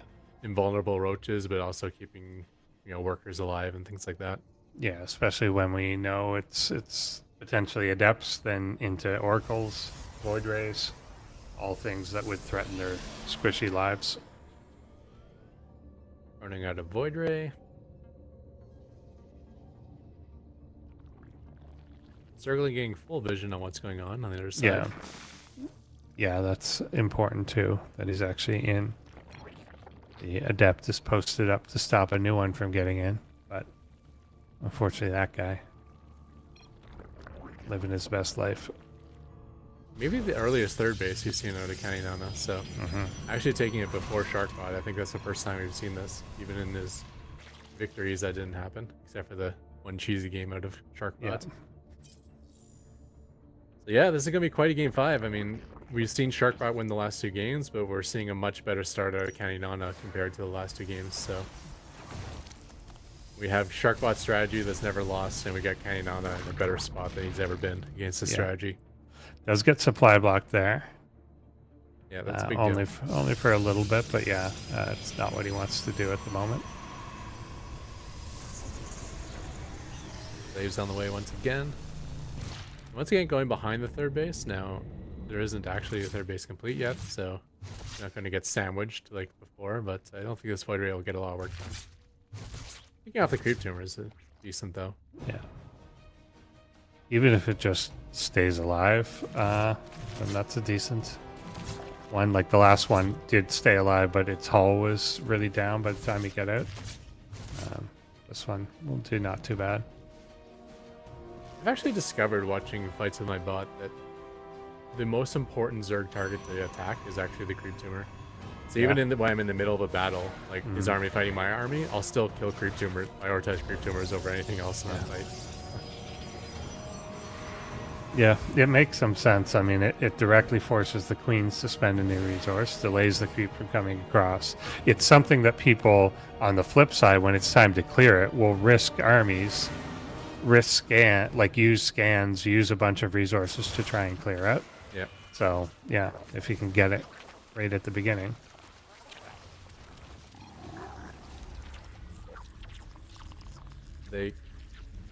Okay, so they did Yeah. jump forward. Yeah. But yeah, once again fighting roaches.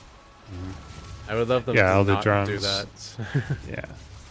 Yeah, I think they got to decide, like, just don't fight at all, because obviously they're back here looking for Yeah. drones. They're underground. Not going to get them. Like, I know if your weapon's off cooldown and there's nothing to shoot but a roach, you Yeah, might as well you shoot might the as well. roach. But honestly, I'd say it's probably better to shoot nothing at all. Just keep Yeah. running. We did see Okay. orcals, though. Yeah, I love how the orcals. orcals focus those. Yeah, works well. Yeah, Yeah. I've never seen that from humans before. That's really good, though. That's like their main resource. Now these should both get away if he actually retreats with them. But, it doesn't look like he wants to. Yeah, I just kind of pulled them to no man's land up here on the Both top. alive still? Okay. Yeah. Both very, very close to dead, but they may live if they feel like getting out. Did that void ray go down? Um, There's an attack coming across the map, and he needs that void ray over Yeah. here. Okay, there it is. yeah. That's going to be very key to this defense, because even if you don't have enough to hold, you can still eventually clean up whatever's there, as long as you have the flying void ray. As opposed to the land. Oracle's poked back in, it looks like. Going through dangerous territory, both do go down.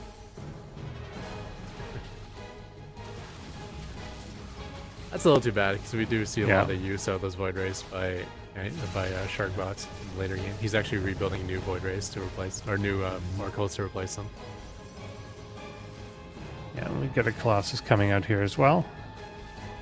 This base is a little more kind of far out and a Yeah. bit harder to defend than in previous games as well. Yeah, trying to defend all these bases, Caninana's It's able tough. to There's work a his way in. distance. Just to be able to take out these cannons and shield batteries before they complete, kicking away stalkers. He does have a larger ground army. Stalker gets blocked. No cannon has gone up yet at either base, and that's kind of a big deal. If you had a cannon, like even one cannon at each base, I think it would be much easier to hold off this harassment. Colossus will help a lot with its range, assuming it has the range upgrade, which it may not yet.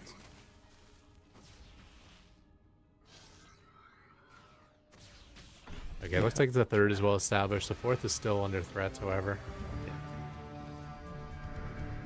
Yeah, kind of this army is very much on like the other side of where it's done a good job before of being in the middle of. Yeah, you're getting a little brave. Yeah, he's getting too far ahead. Yeah. Yeah, definitely what we're seeing different this game is like we're actually seeing an army out of Caninana. Yeah. An army based off of an economy behind it. Yeah, 62 71 workers. workers. Yeah. Or 64 workers, you're right. 68 now. But yeah, he's just not, he's not on that trickle of like a handful of units. He's got a large threatening army here. Yeah, I think And this is the one time I don't want Sharkbot to be like roaming on the map, and he is.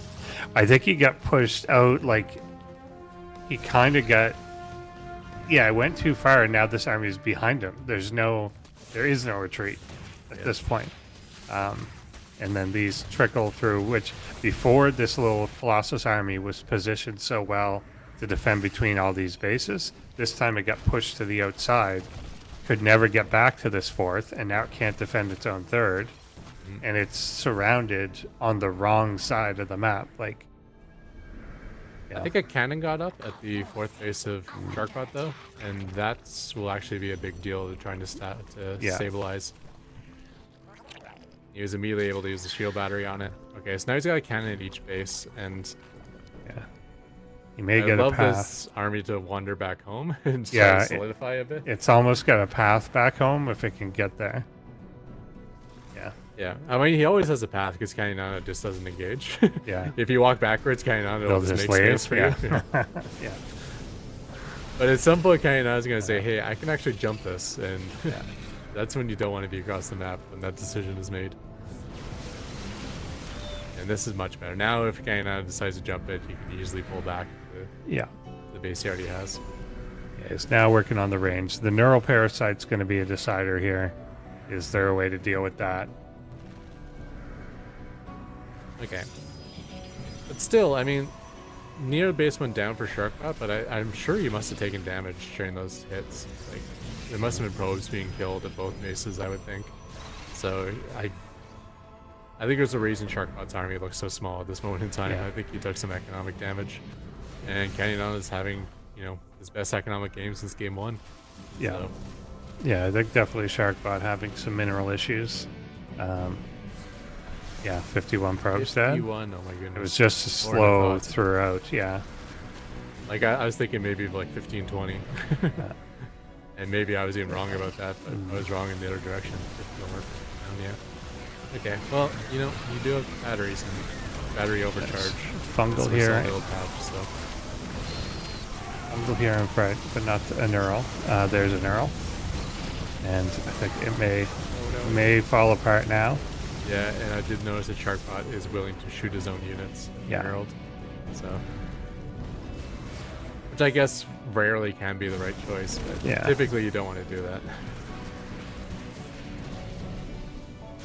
And he does have the Templar there, which you mentioned, but maybe the early Oracle deaths come into play. He's got an Observer, but yeah, there's a Revelation.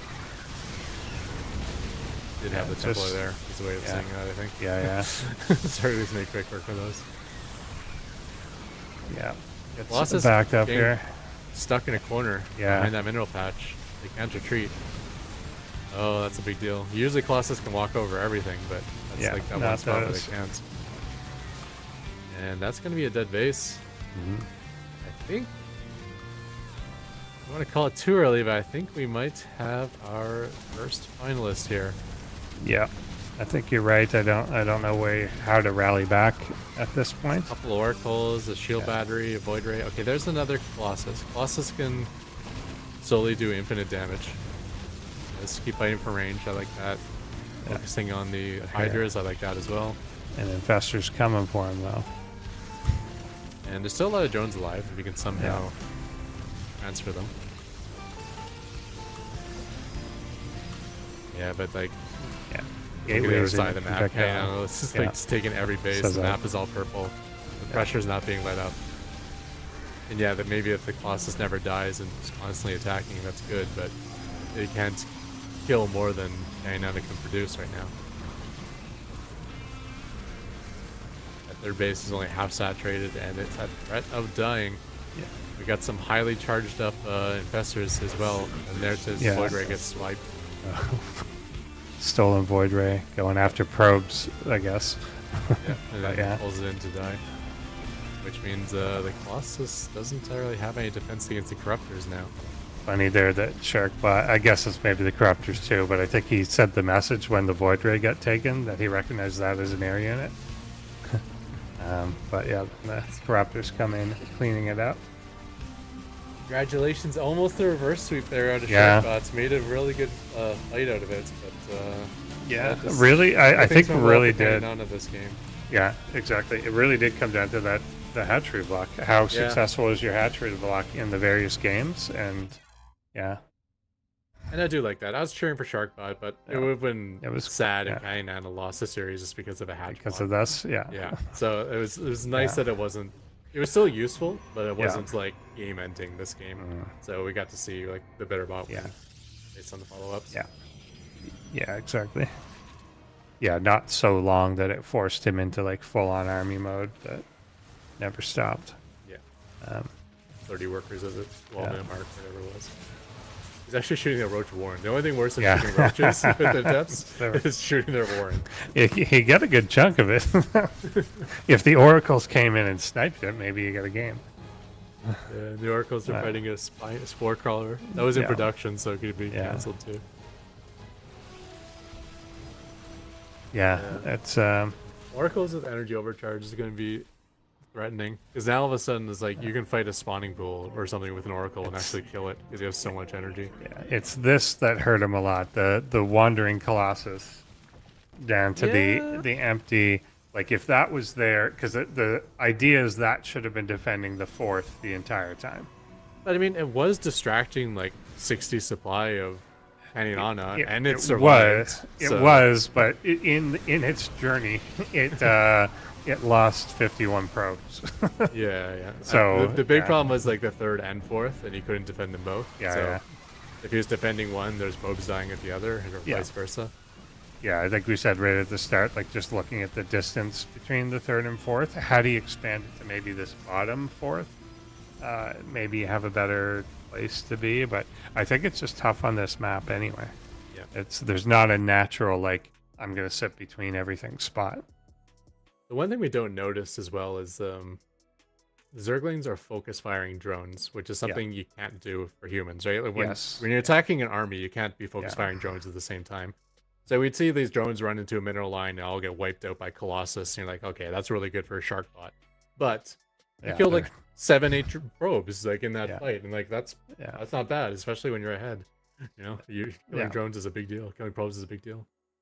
Yeah, definitely true. I noticed that in like game 1, like there was just a brief run by, and I'm like, oh, that got cleaned up, and it wasn't when like the dust settled, the mineral line was empty. So yeah. And when you're ahead, like even if you kill 5 Yeah. probes and you lose 15 Zerglings, that's still good. Like if Yeah. you're winning and you're hurting his economy, that's always a yeah. good thing. For sure. So I think that's match number 1. I think we are going to a quick 5-minute break, and then we'll be back with our second best of 5. Yeah. I think. GG. Oh, and we're back. Man, those last games were ridiculous. I actually ended the poll early because I was like, oh, I was like, it's finished. But my Sharkbot came out of nowhere and pushed it right back to 3-2. So that is going to be the quintessential example of why we have best of 5s. Because you never know. True. You never know. So I was very impressed. Good job, Sharkbot. That was fantastic. And Caninana goes into the finals. So we have a Caninana, possibly Caninana Xena, Caninana Deimos finals. Like that has to be the wildest thing ever. Like I guess Deimos isn't that far out of the ordinary, but I feel like this is I think Xena's made it to the finals once before. Was it the finals or semis? It was far at least. Very far. But I don't know if it was the finals. I want to say it's the finals against maybe Tier, and I think it went out to like a full 4-0 though. I want to say, or it was against either Tier or it was against Eris, and it just went to quite a sweep. So we got to update our Wikipedia. We'll have to. I don't know if it is. Either which way. But you guys, we're back to the other half of this show, so we'll do a bit of housekeeping before we get started and get into the games. Don't forget, of course, if you haven't checked it out, Harston played against Caninana and Sharkbot, and I think you'll get to see against how it does against a pro. And then also we got VODs from my workshop that I did. Hear this. Oh, I just type it. It's like tapping in the rain. I did building a Python Zerg Rush bot from scratch. Check that out here on the from Monday. And then tomorrow I get to host a panel with some of the top bot makers across all the AI gaming sphere, multiverse of games that we got going on. So I'm excited to sit down and have that conversation and even to catch up and see what Timo took away from DeepMind and all that would be pretty cool. So, that's tomorrow. So be sure you check that. And then we still need some games I was just looking at some of the replays. We still need more games for ProBots versus Humans. So please play against it. Actually, I'll pop in the chat link so you can play against some of these bots. So we can get some more replays. We'd love to see you guys play them and see what you and they can do. So get your game on. Absolutely. Cool. And then I mean we're heading into the next stage. And I feel like I should ask you guys, who you favor for this upcoming match? I was going to ask them in the chat, but I want to ask you guys poll wise. I think Deimos, but it's going to be, again, we're in a best of 5 and it's a random on Xena's end. Oh yeah. And I think that's going to make a difference. So I don't think a sweep, but it's hard to call on that. I think it'll depend what races they are. And if Deimos is set up for like multi-race cheeses. I mean, Cat Rock, what are you hoping to see out of Xena? Man, I don't know. It's gonna be a really tough one for Xena. Yeah. I mean, it is a random bot. It does like to cheese, and Deimos is on the newer side of bots, so it probably has some vulnerabilities to various things. So that's probably the way it'll get there. But I would just like to see Xena be a little more fleshed out in the late game, because then it would be a much more threatening bot. There's a lot of things Xena does really well, and maybe some things it does better than any other bot that exists. But it just feels like it's like a 70% complete bot. It just needs that little bit of TLC in that last 30%, and it can be an absolute killer in these tournaments. As I say that, it's in the semifinal, so it is kind of a killer already. Yeah. And we've talked to Soup Catcher about some of the things that are inside Xena, and you're right. There are some wild things that Soup Catcher and Bread Lobber have put inside. I just realized Soup and Bread. Anyways, that they've put inside their bot that are pretty fantastical. They showed us the debugger. I almost crapped my pants just looking at that debugger they use for micro. Fantastic. So this could be the year of the Xena. We'll see. But I'll let you guys do and go a little bit further into talk. Let's see. Indeed.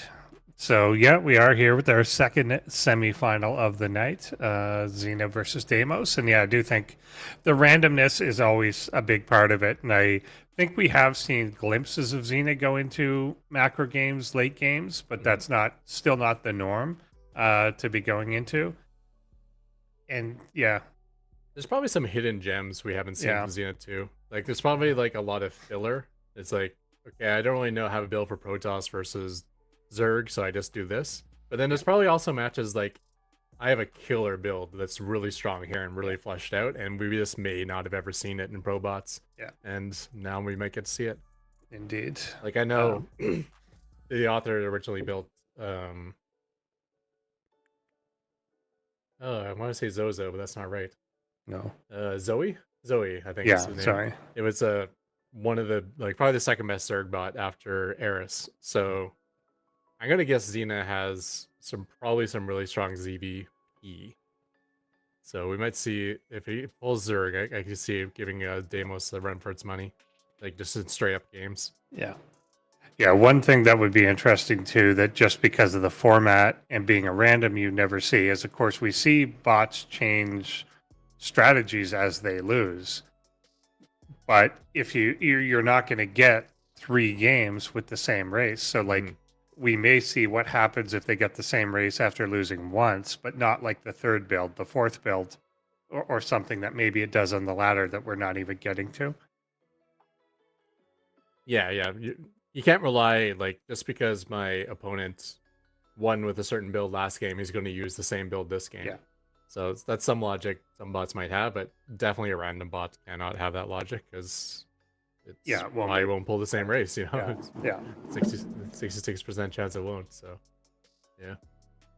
Yeah, exactly. And Deimos, of course, we know that the author, very strong, but the new bots, obviously, there are potentially going to be some weaknesses in it, although this one is performing very well overall. Yeah. I think it even took #1 on the ladder last I heard. Yeah. Now, we did see it get, like, absolutely wrecked, I think, in week 1, right? So there is issues there. Some of these issues might have been fixed. Some issues you may not even know exist. And when you're facing a cheesy bot, that's a good way to maybe have those unknown issues come to light, we'll say.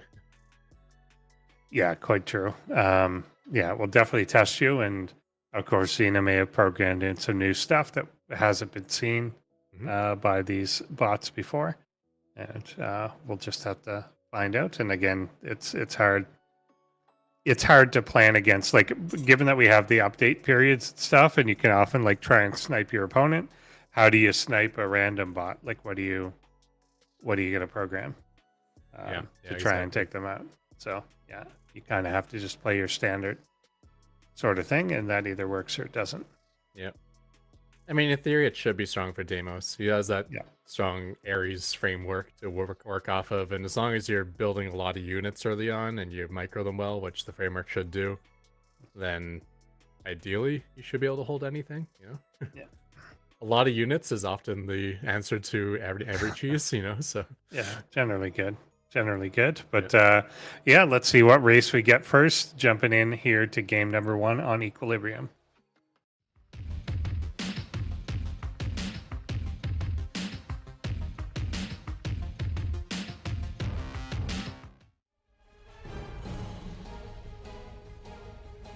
Xena.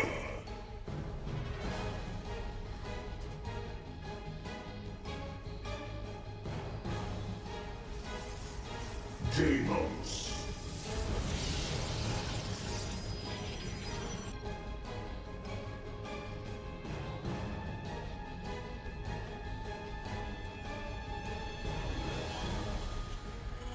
all right.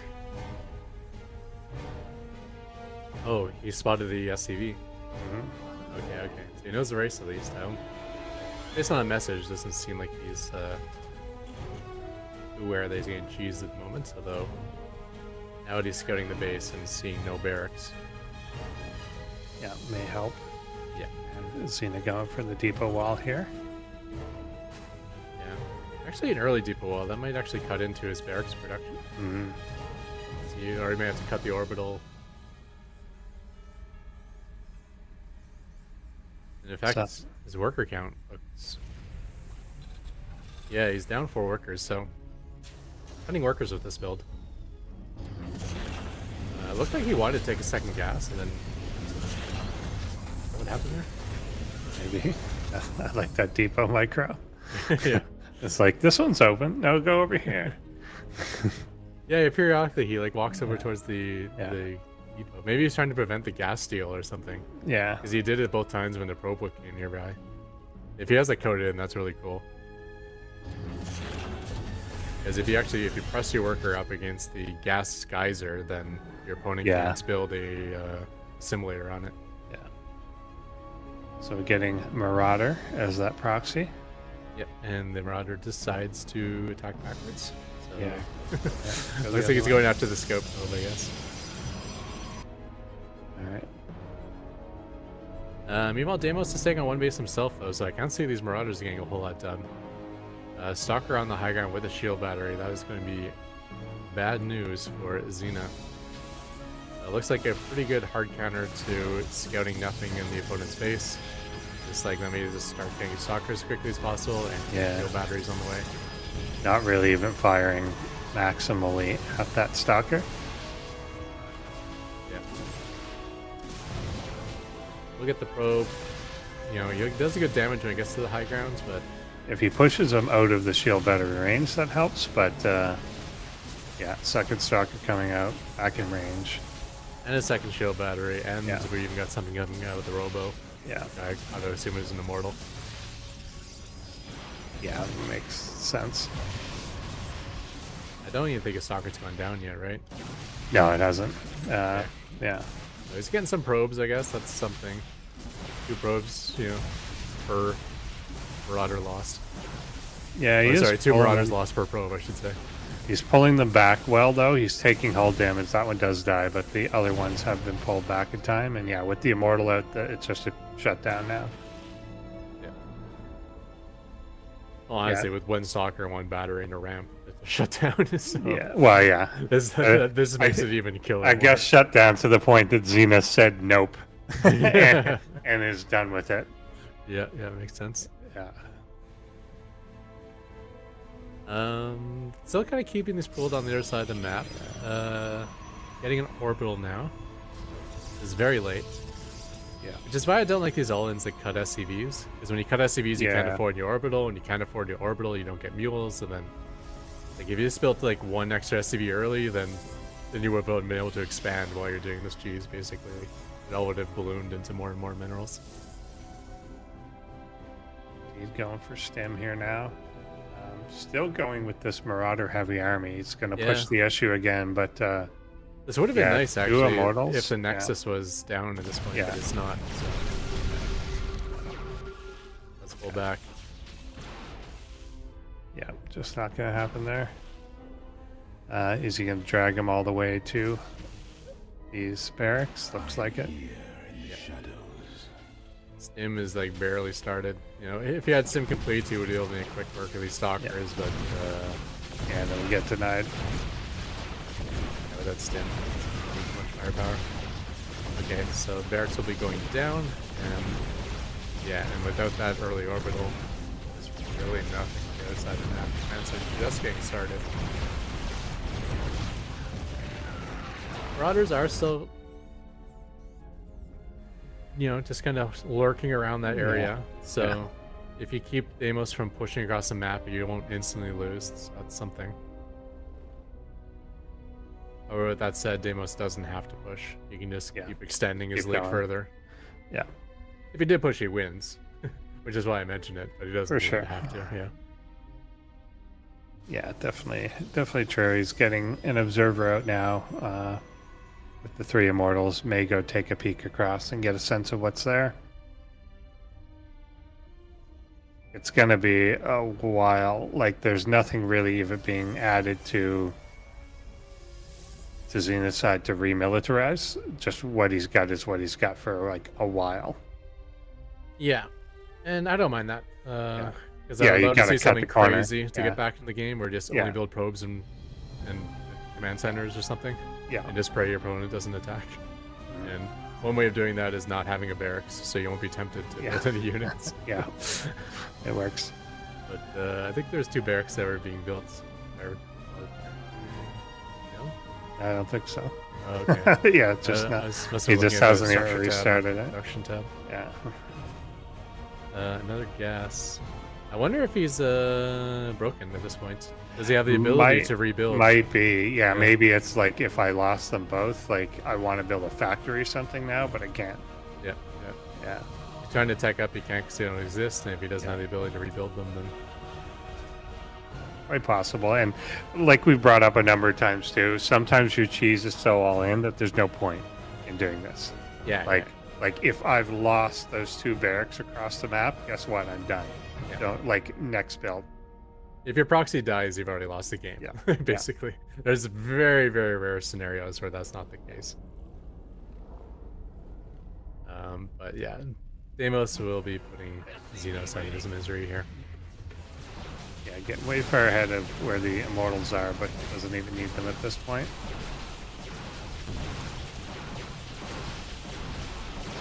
For a minute there, Xena wanted to fight with his immortals and SCVs together, then decided that even that won't work. They just run away. Only interest here is just taking like the production tab. Looks like the barracks did never get started, so yeah, there is no There's no recovery built in. Yeah. I feel like that's something kind of generic though, that should be not build specific. Like if you lose the structure, rebuild it. Yeah. But in this case. Sometimes with myself, when I'm doing a cheesy build, I turn off a lot of the generic things, just so that they won't interfere with like hard-coded cheese. Yeah. In fact, we saw that in this tournament where my bot wasn't doing the things it was supposed to be doing, just because they thought it was doing a proxy containment. Yeah. When it wasn't. Yeah, so that could be the case here. Maybe if he was doing a macro build, he would know to rebuild that structure. Indeed. So yeah, pretty clean there by Deimos. Again, it just kind of, I don't know whether it knew to do this or kind of was pre-planned for the opponent, but one basing, definitely the way to go here. Like you said, even that second push, if there's something on the low ground, maybe that's works a little bit, but there wasn't, so. Yeah. I'm pretty confident that was a reaction. He scouted, didn't see anything. Yeah. It's probably an overreaction, we'll say, but you know, staying on one base with the battery on the high ground is definitely going to survive any proxy, we'll say. I think in an ideal world, you still want to expand. You just get a battery with the expansion. Yeah. But yeah, this is even safer. Indeed. So game 2 will be on Oceanborn. Yeah, nothing, again, too unusual on this one. Again, like, I don't think this is even going to play a role, but like, you know, we saw in the last series, like the third and fourth being pretty far apart and all that stuff, I don't think we're going to get to, unless suddenly we get a macro game out of Xena. Yeah, there's little things like There's no ramp at the natural. Your main base ramp is far away from the natural position, so it's hard to retreat up into your main thing. Little things like that can play into the game, but Yeah. I don't think I'll make a difference if it's a repeat of game 1. But of course, we're playing random, so I don't Yeah. think that's. So we don't know what the case, race will be. Yeah, exactly. But anyways, I'm we curious shall what the find race out. will be. So let's hop Hop right in. into it and check it out. Nope, we got a countdown. They Oh, lied to us. okay, it's not that long of one. Okay. Looks like our poll is going in Deimos's favor. Yeah. So, yeah, I think Yeah, not. I would love to too see some surprising. magic out of Xena, but Yeah. I'm also really hyped for a Deimos Caninana final. So Indeed. All right, let's hop in now, and we'll find out.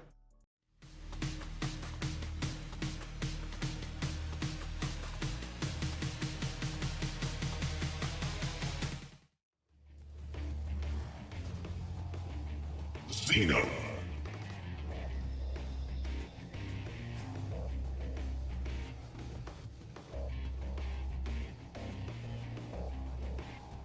Deimos.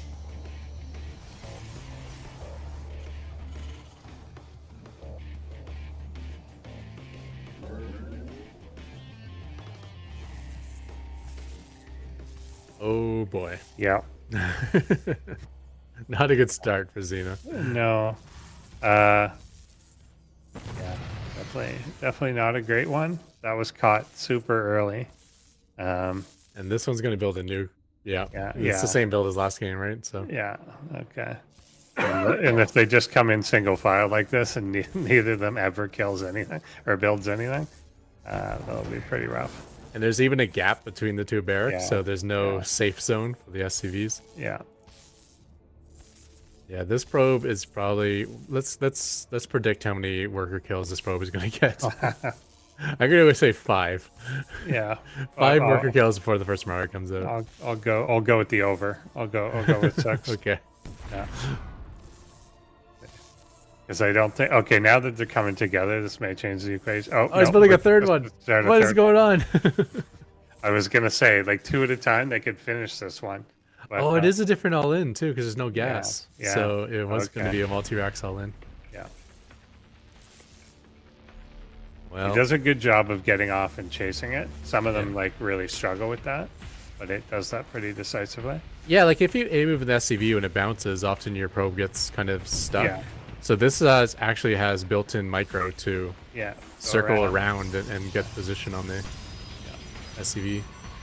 It might just be that it's like spam clicking the attack, but I don't think so. I think it's actually even smarter than that. Is that the 6th? I think this will be the 7th.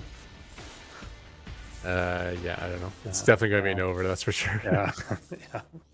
Probably 2 more worker kills before that first barracks finishes, and then even when it that was finishes, the it 7th. This one goes back to the one that's not yet done. Gets a good head start, but not gonna work. This one might finish the middle one. I have another Jackie Chan here movie here Yeah, as well. yeah. as they, Yeah. one SCV arrives go. after the other one. Yeah, there we go. Okay, Let's we're gonna go. get our first Marine out soon. But yeah, he's gonna Might get still one try and more. defend this. Yeah, Might get one more. it's a race against the Marine. Depends if he commits or runs away as soon as he sees the Yeah. Marine. He Yeah, commits. he's He's got committing. it. Yeah, good call. Good call, probe.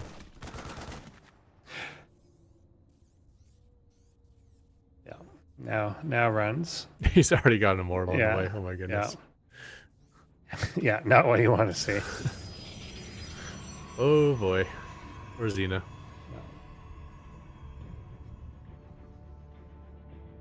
Yeah, might be. I'm sure we have in this scene. We've definitely seen a scouting worker come over, attack a mineral line, and kill everything in it. Yeah. Like in ProBots, not this season, but we've seen that for sure in the past. Yeah. Even my first bot in the first couple seasons, I didn't react to scouting workers that would attack my SCVs. So sometimes I would lose. I remember specifically the sharpened edge. Used to kill like 5-6 workers at least with a scout worker. But yeah, that's into the proxy, so Now it's Rip just Xena. how long does it take Deimos to attack? Okay, he's got a barracks on the way at home, so that's something. Marine making it out just in time to die. But yeah, you're right. At least it didn't break. But the question will be, will it ever take a gas? Probably not. No, I think it's going to continue doing a multi-racks all in. Catch him on the high ground. You catch him coming in the line. There's He's still he's doing rebooting this. out here too. Yeah. No one would suspect it now. He is he is getting a command center. Except it's right on the attack path as well. Yeah. All right. Okay. Now we got the 3 immortal push. This Well, is... no, I think it's defending. Oh the mats. yeah, you're right. Yeah. 3 barracks being built. So that means there's a third one being proxied, right? Yeah. No, just the 2. Okay. So, yeah. Okay. Is there one behind the mineral Base. line too? Yeah. 5 Marines. He's actually okay. There's the Marines. Let's just say he wasn't building Marines for actually quite a while there. He was saving up to build more barracks.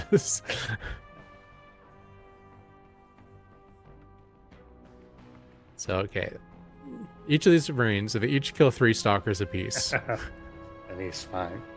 Yeah. And then hopes the immortals surrender. Or something. Yeah.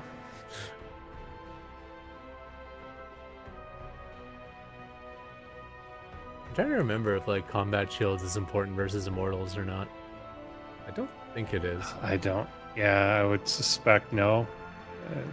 Yeah. I think he is always get 2 shot by immortals. Is it? Yes. Okay.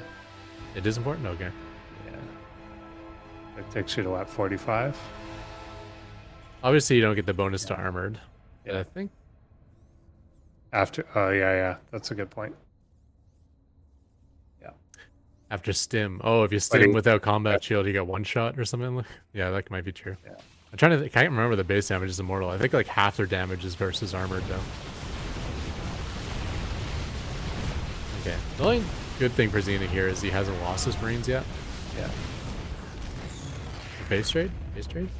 Yeah, go for it. That has like glimmers of hope. More than anything else, I think. No, it's going home. Is he going to try to proxy his barracks again? I think that's exactly what he's trying to do. Sneaking in behind? Oh, there it was, I saw it. Yeah. He does have 3 bases, so that means he's winning, right? Yeah, he's still trying to do it. Distraction SCVs? Our SCVs are under attack. Stalkers are so good against Marines in bot meta. It's the longer range and the faster speed. Just fight backwards.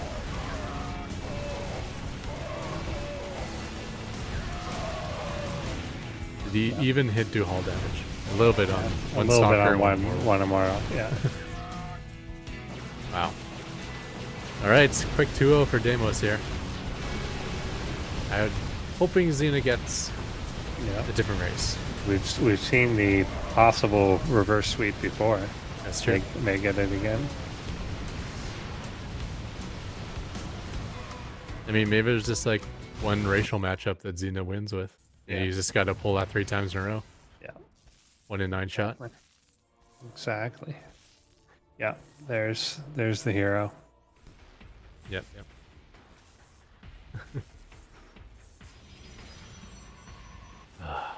I do have to say though, it is annoying as a Terran player, the fact that our workers can be attacked while they're producing Yeah, the structure. Exactly. It's the trade-off. The worst change I think they ever made was in one of the most recent patches. They made it easier to click on workers that are Yeah. producing things. Because not only does that make it even easier to kill these SCVs, but it means as Terran players we misclick all the time now. Yeah. Every time we try to click on our structure, we end up clicking on the SCV instead. Oh yeah. Yeah. So that's- like we try to put SCVs into a gas geyser, and instead we click on the SCV that's building the gas geyser, or we try to add a barracks to a hotkey, and instead we add the SCV to the hotkey. Like I say, probably at least 5 times a game I make that misclick, just so Protoss can annoy me even better. So Well, that sounds right. Sounds right. All right. So you should be able to do that to Zerg buildings if you can like shoot the drone in the middle, Mm-hmm. trying to become the building. Then that should just die. Well, I guess in a way you can say like you auto kill all Zerg drones that produce Yeah. a structure. You Since do. they suicide. Yeah, to get it yeah, done. they suicide. But at least it that is doesn't delay the trade-off. production. Yeah. Yeah, yeah. Delaying the exactly. production is often the biggest thing, especially in a situation like that where you're proxying. Mhm. I like to proxy PF rush, and Yes. oh, you it sucks when that SCV is caught. do. All right, so let's see if we can get another race this time on what is potentially the last match of the night. Let's go to game number 3.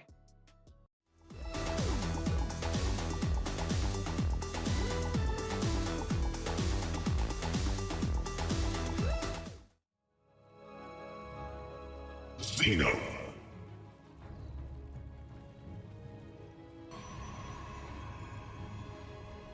Deimos.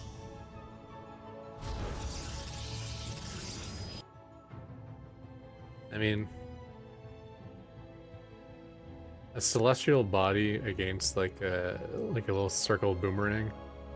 It is kind of unfair, just based It on is the true. images alone. That's true. Okay, we got Zerg and we got a hatch first.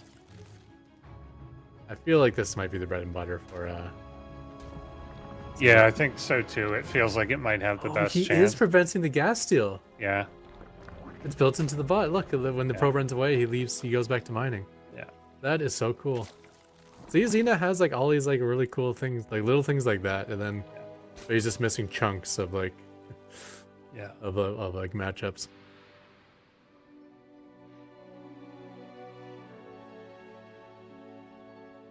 I think we probably have to give partial credit to Shark Nice for that, Yeah. as probably. he is the most Steely. gas steely Yeah. bot we have in our meta.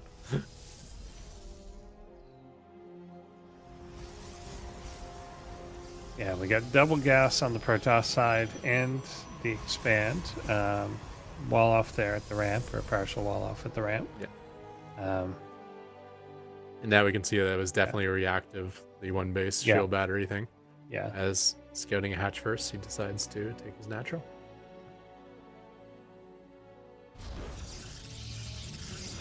This does kind of leave you vulnerable to a Ling Flood, though.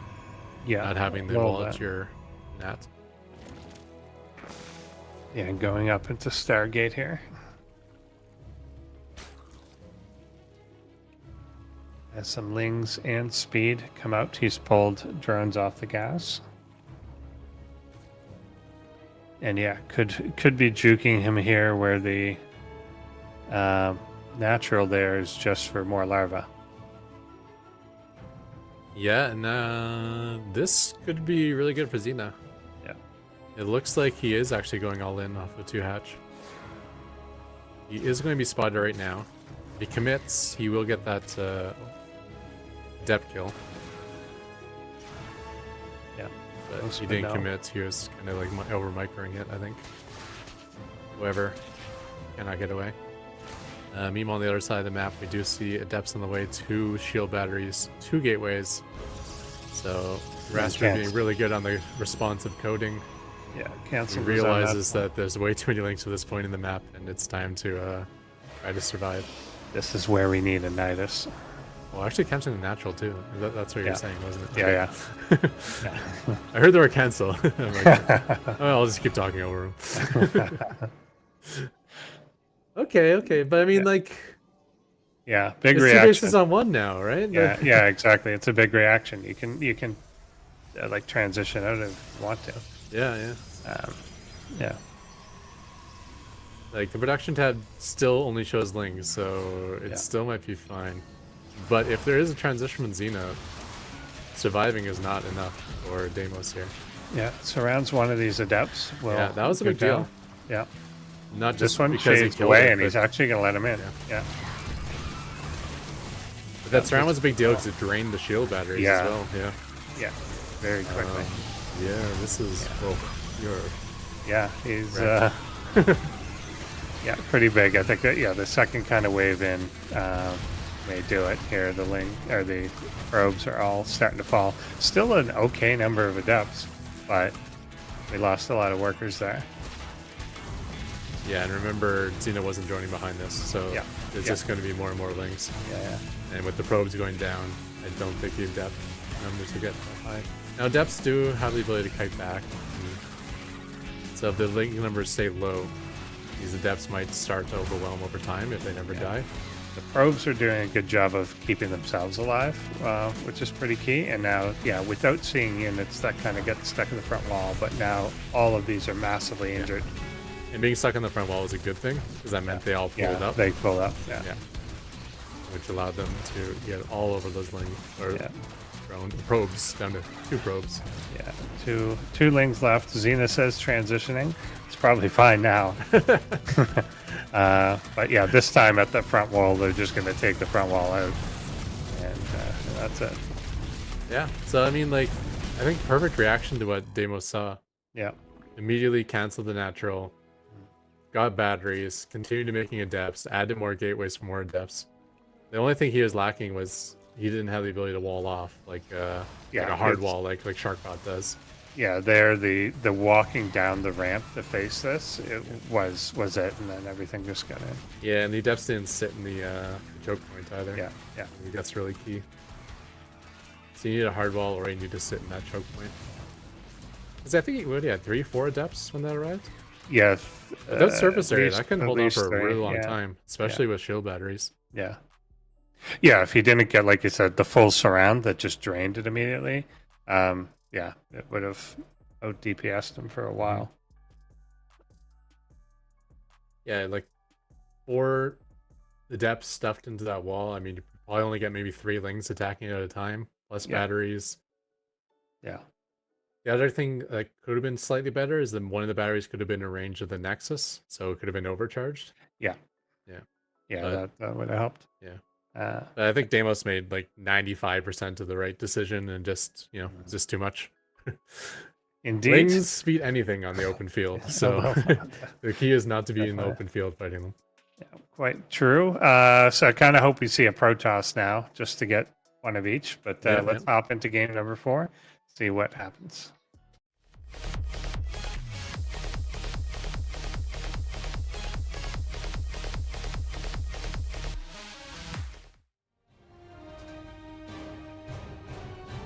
Xena.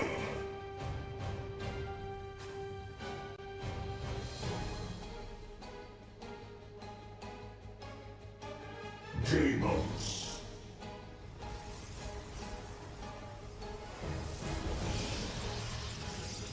Hey, back to Old Faithful.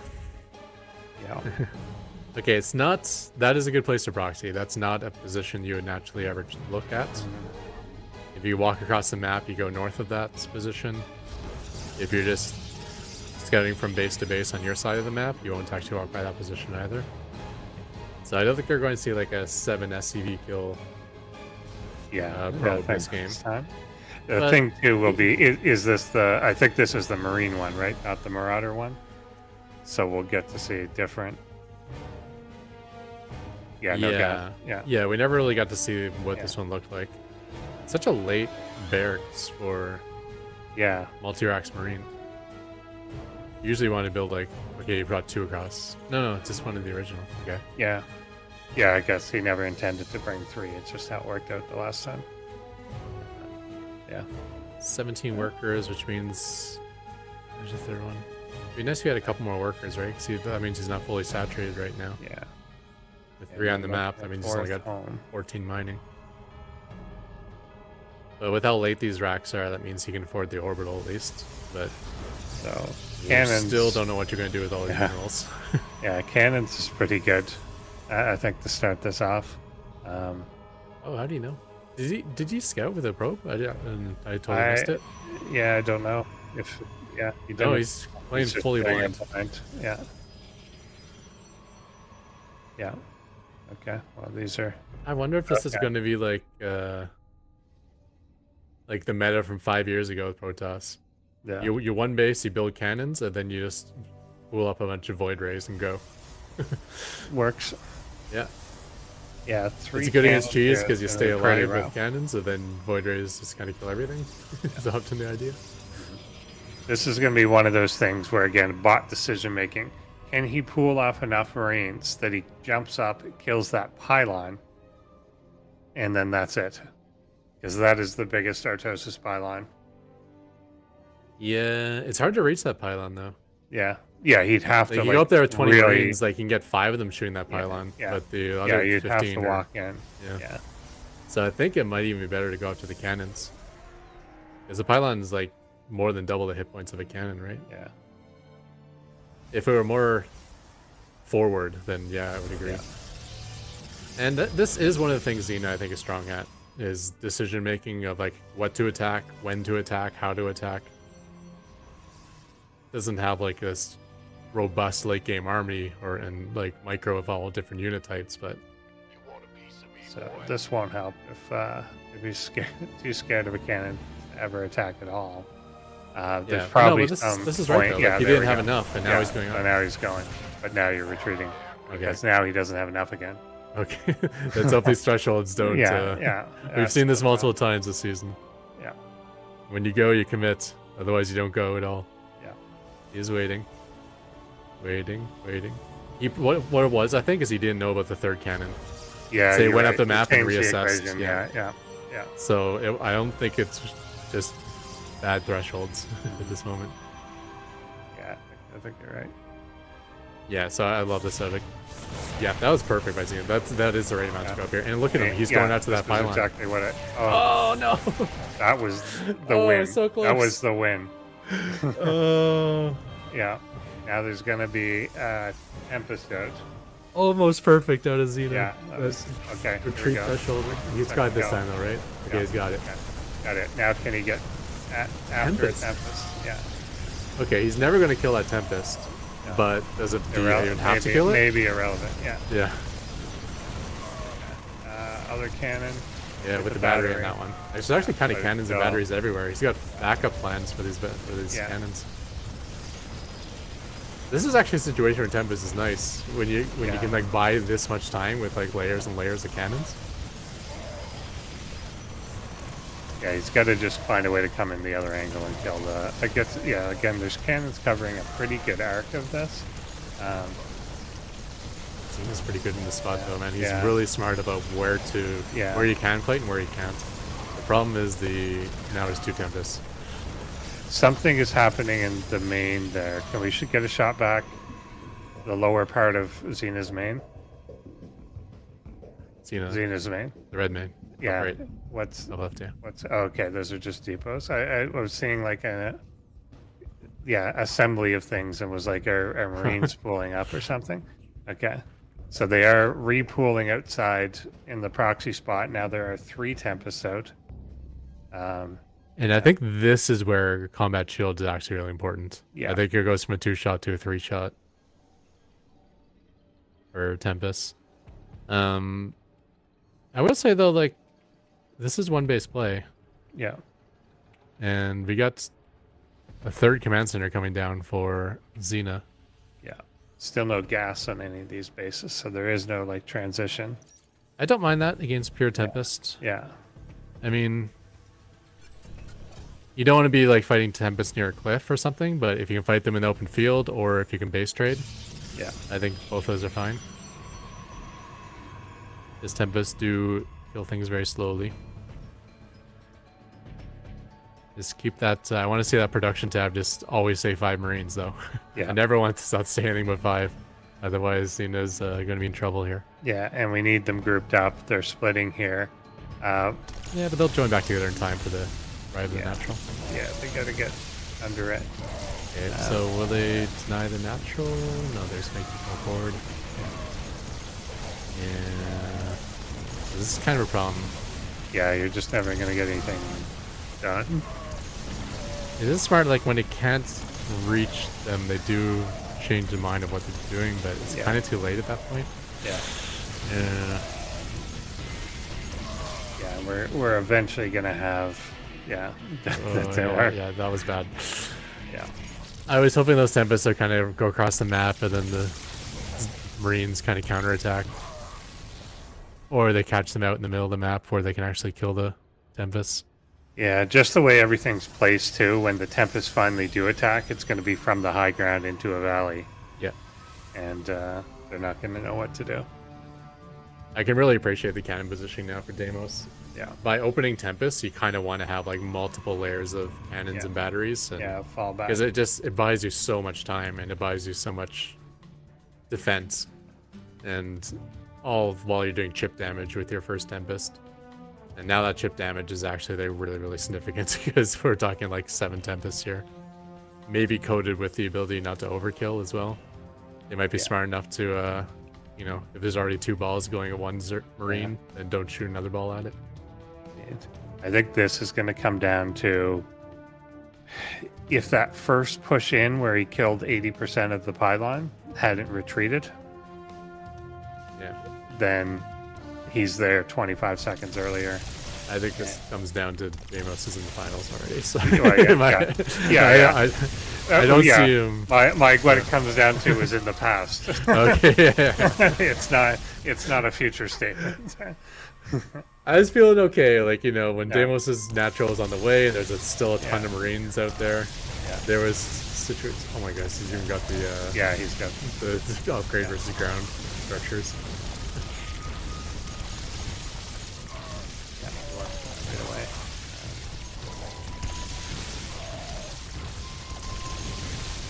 I mean, and Xena's expanded to 6 bases. It's just none of them have any gas, and there's nothing you can do with it. Building a lot of barracks now. Yeah. A lot of barracks. Yeah. 200 Marines might do it, but unfortunately, there's just no way to fight. And here it's coming. Like he's not sitting back either. And I don't think you're going to be able to sneak across the map, which means you're just going to get pestered by these Tempests. Seeing if you do try to counterattack. And if you try to engage it straight on, I think he's not even. So. Or you can do that. Okay, there is overkill, as you see. So this aren't great against these Marines. Oh, is he going for the counter? Oh no, okay. Like there's so many of them. If he had stem, but obviously you can't. You don't have gas. But like if you could just get directly under them, it's just you take so much damage doing it, and then they can just continue to kite back until they're at a cliff. Yeah. Like you need to have the speed advantage. You're gonna get one. Yeah, there. And I can see one of the best things about Xena is his units have this really cool ability to like not bump into each other, but to like get like a full concave, and that's actually hurting him here. Yeah. Because when you want to just be purely stepping forward, he's like he's fanning out at the same time. It's like no, you don't want to be fanning out. You just want to be getting on top of these Tempests as best you can.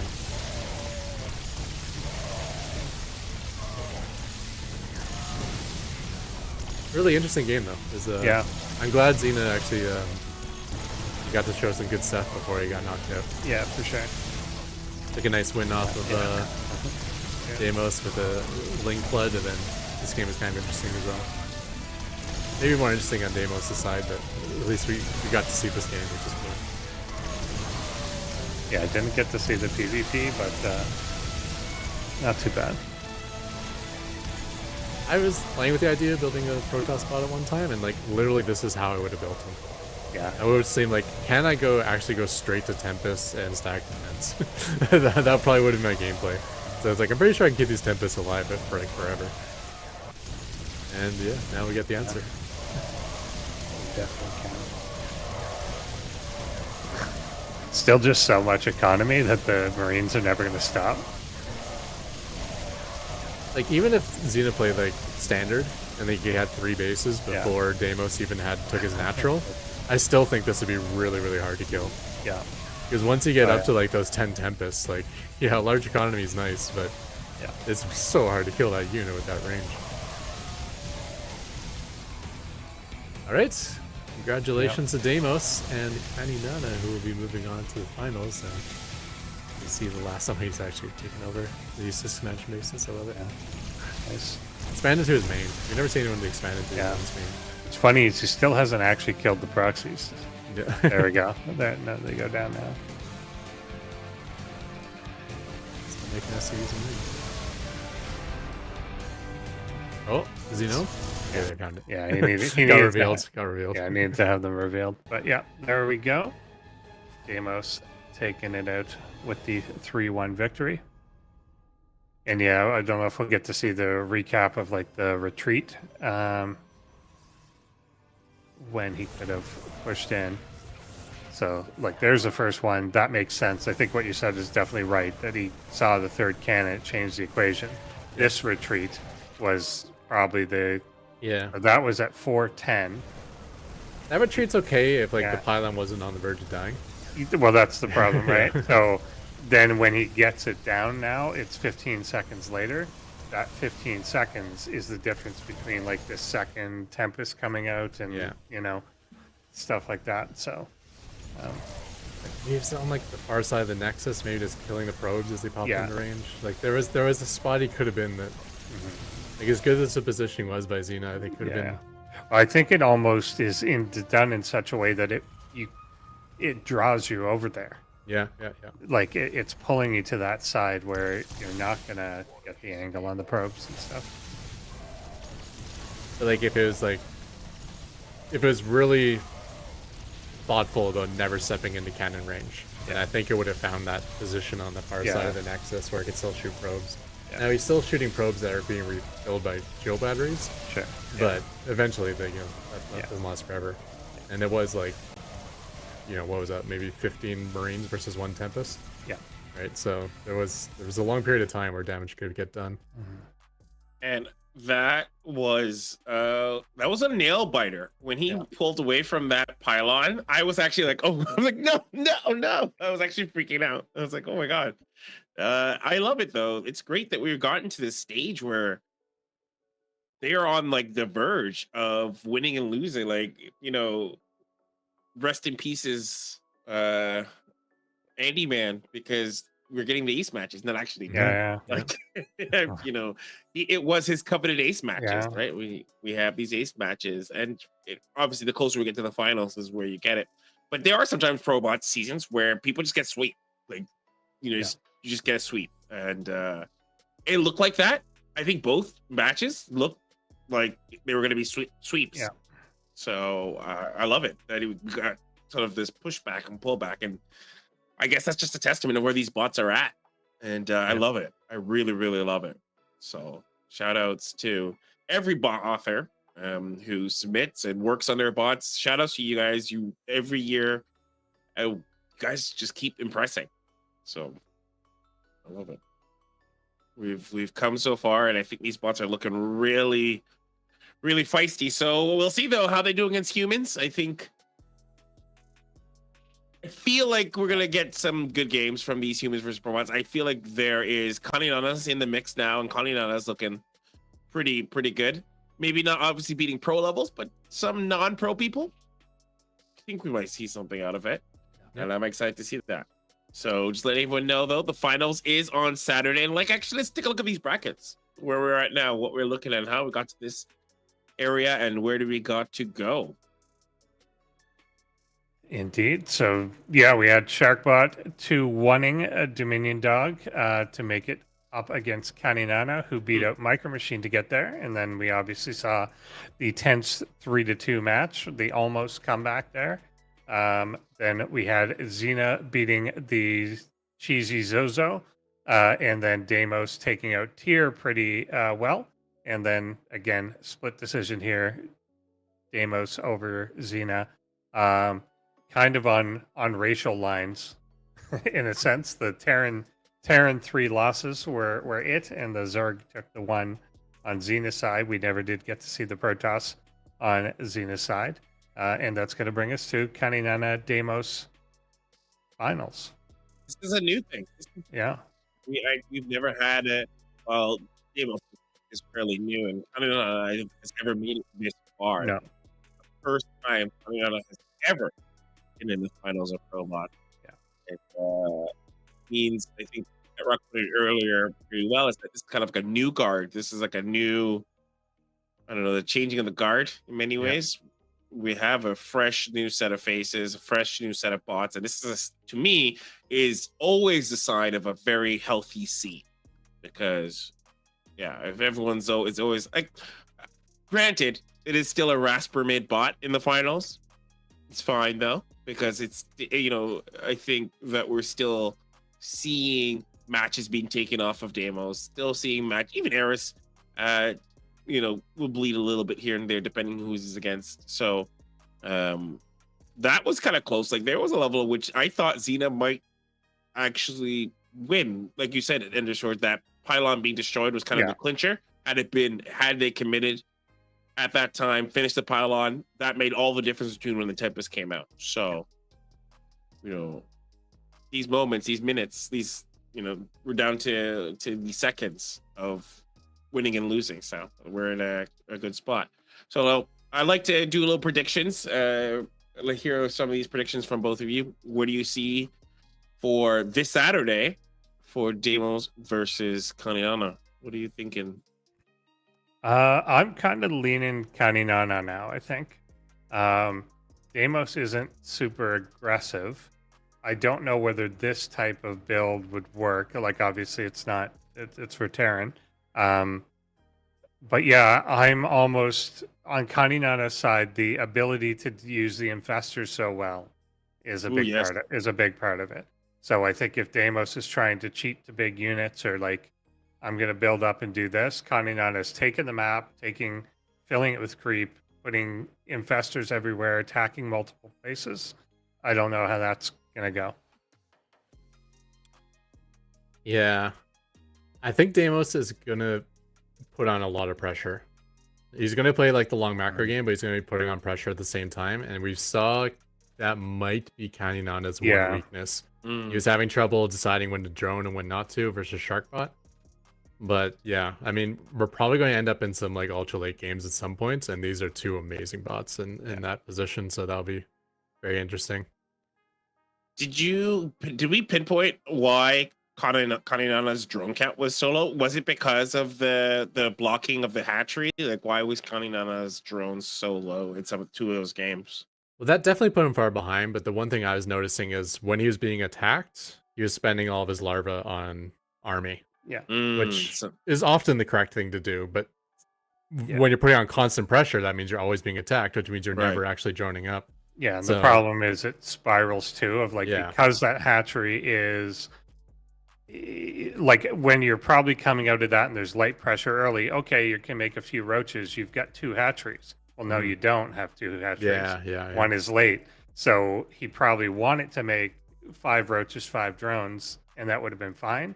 But given that he had limited options, it was always the unit. That's the other thing, right? He's probably not going to get hatch blocked by Deimos, and that will probably change everything. Maybe it won't even be an issue at all. So and like you said, Kedrock, like Deimos does not come across as an aggressive bot. He comes across a little bit more passive than his siblings. So I don't know. Like I think Caninana might have the space to stretch out.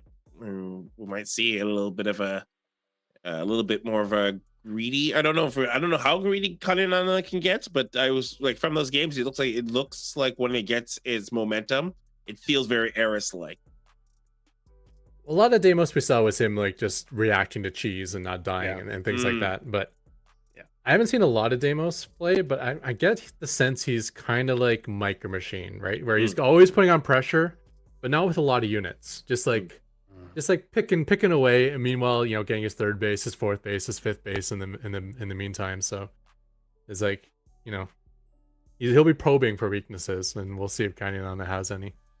But Caninana, I mean, I think like a few seasons back, like when he was like his first ProBots, like there's other new bots that season too, and the other new bots they had some cheese, and it worked sometimes, and sometimes it didn't. That's as far as it got. Whereas Caninana was like, I want to get to 5 base long macro games, and I just can't get there because I'm not a well-developed bot yet.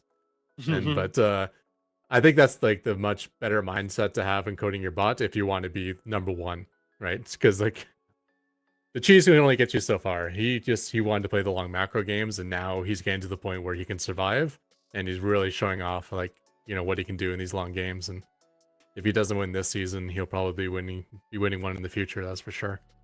I mean, what you get is, and I call it the Sarah effect, where it is just strong, like fundamentals, where you just like you're not trying to do anything fancy. It's just strong fundamentals. And I think there are a couple bots who have that. I would say, like the Eris, the triplets all have this. Well, I don't know about Phobos specifically, but I see Deimos and I see Eris has this thing where they have good reactivity, right? They're able to maintain their momentum, because whatever you throw at them, they're ready to take in. Micro Machine to also a similar degree, which is what makes Micro Machine has a lot of options, and so they're really well fleshed out options, and that's what makes Micro Machine, without needing to be updated, it just has this really strong foundation where many bots can't shake it, and that's why it is the gatekeeper, because it has so many fundamentals, because it's gone through the crucible of being cheesed through every possible opponent, Yamabushi era of cheesing it until, I would say, perfection in many ways. But you got a couple others who are getting that, and Caninana, I think, is getting into that.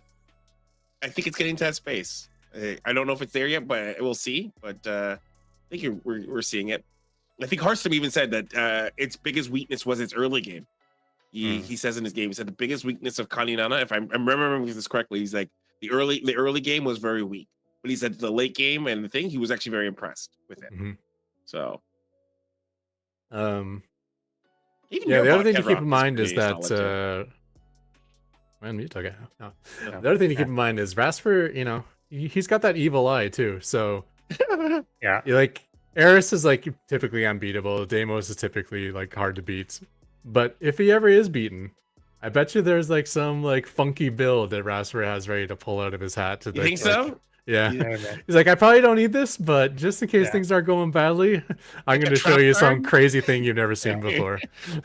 Like a trap card that's been sitting in stasis for all this time, and my final form. Yeah, it's in chat. It'll just show Kaiba, and then do something. Yeah. So like that's how you knew you beat Eris in a tournament, is when he still won, but he had to use something funky. It's like, at least I forced you to use the funky build against me, I mean, we call that incremental progress. Right? A little bit. So cool. So that was today's show, and be sure to tune in tomorrow for the talk, for our AI talk, and then finals on Saturday. And that will pretty much end us up for the year. Excitingly enough, it's been quite a good. This is wrapping up, and I say this all the time, every season, the best season, but this is chef's kiss, I think, in terms of style, quality, obviously our production, but I think the awesomeness of these bots and their games, fantastic way to close out the year. But we're not done yet. Obviously, next is Saturday at, I want to say 12:30 p.m., but I don't have it off the top of my head. We'll go with that. Make sure you're there. And if it's not, then obviously check my channel, and the correct time and day will be there. Which way? Anything to end us off, guys, with? Yeah, good season, good mix up. We got 2 new first-time finalists, even though the author isn't. I think it's going to be good. And I don't think we do clearly know, like, I'm not 90% confident that one is going to win, like I often am. Yeah, I agree. Go any which way. So it's exciting. I'm excited. We're gonna see it, and let's double check. Yes, it's okay. So 12:30. So 12:30 on Saturday. Perfect. So, and then don't forget, guys, play Human versus ProBots. Get those replays in. We'd really like to see how those games go. And always, as always, with Human versus ProBots, submit all the games. Don't cheat. If you lose, give us that game. And some of these bots actually know. Micro Machine 100% knows if you cheat. He 100% knows. So I won't tell you which other ones know, so you don't try to gamble it, but they know. That's for sure. Okay, cool. Ketrock, any final words before we close off? No. Cool. All right, everyone, we'll see you hopefully tomorrow. And if not, we'll see you on Saturday. Bye.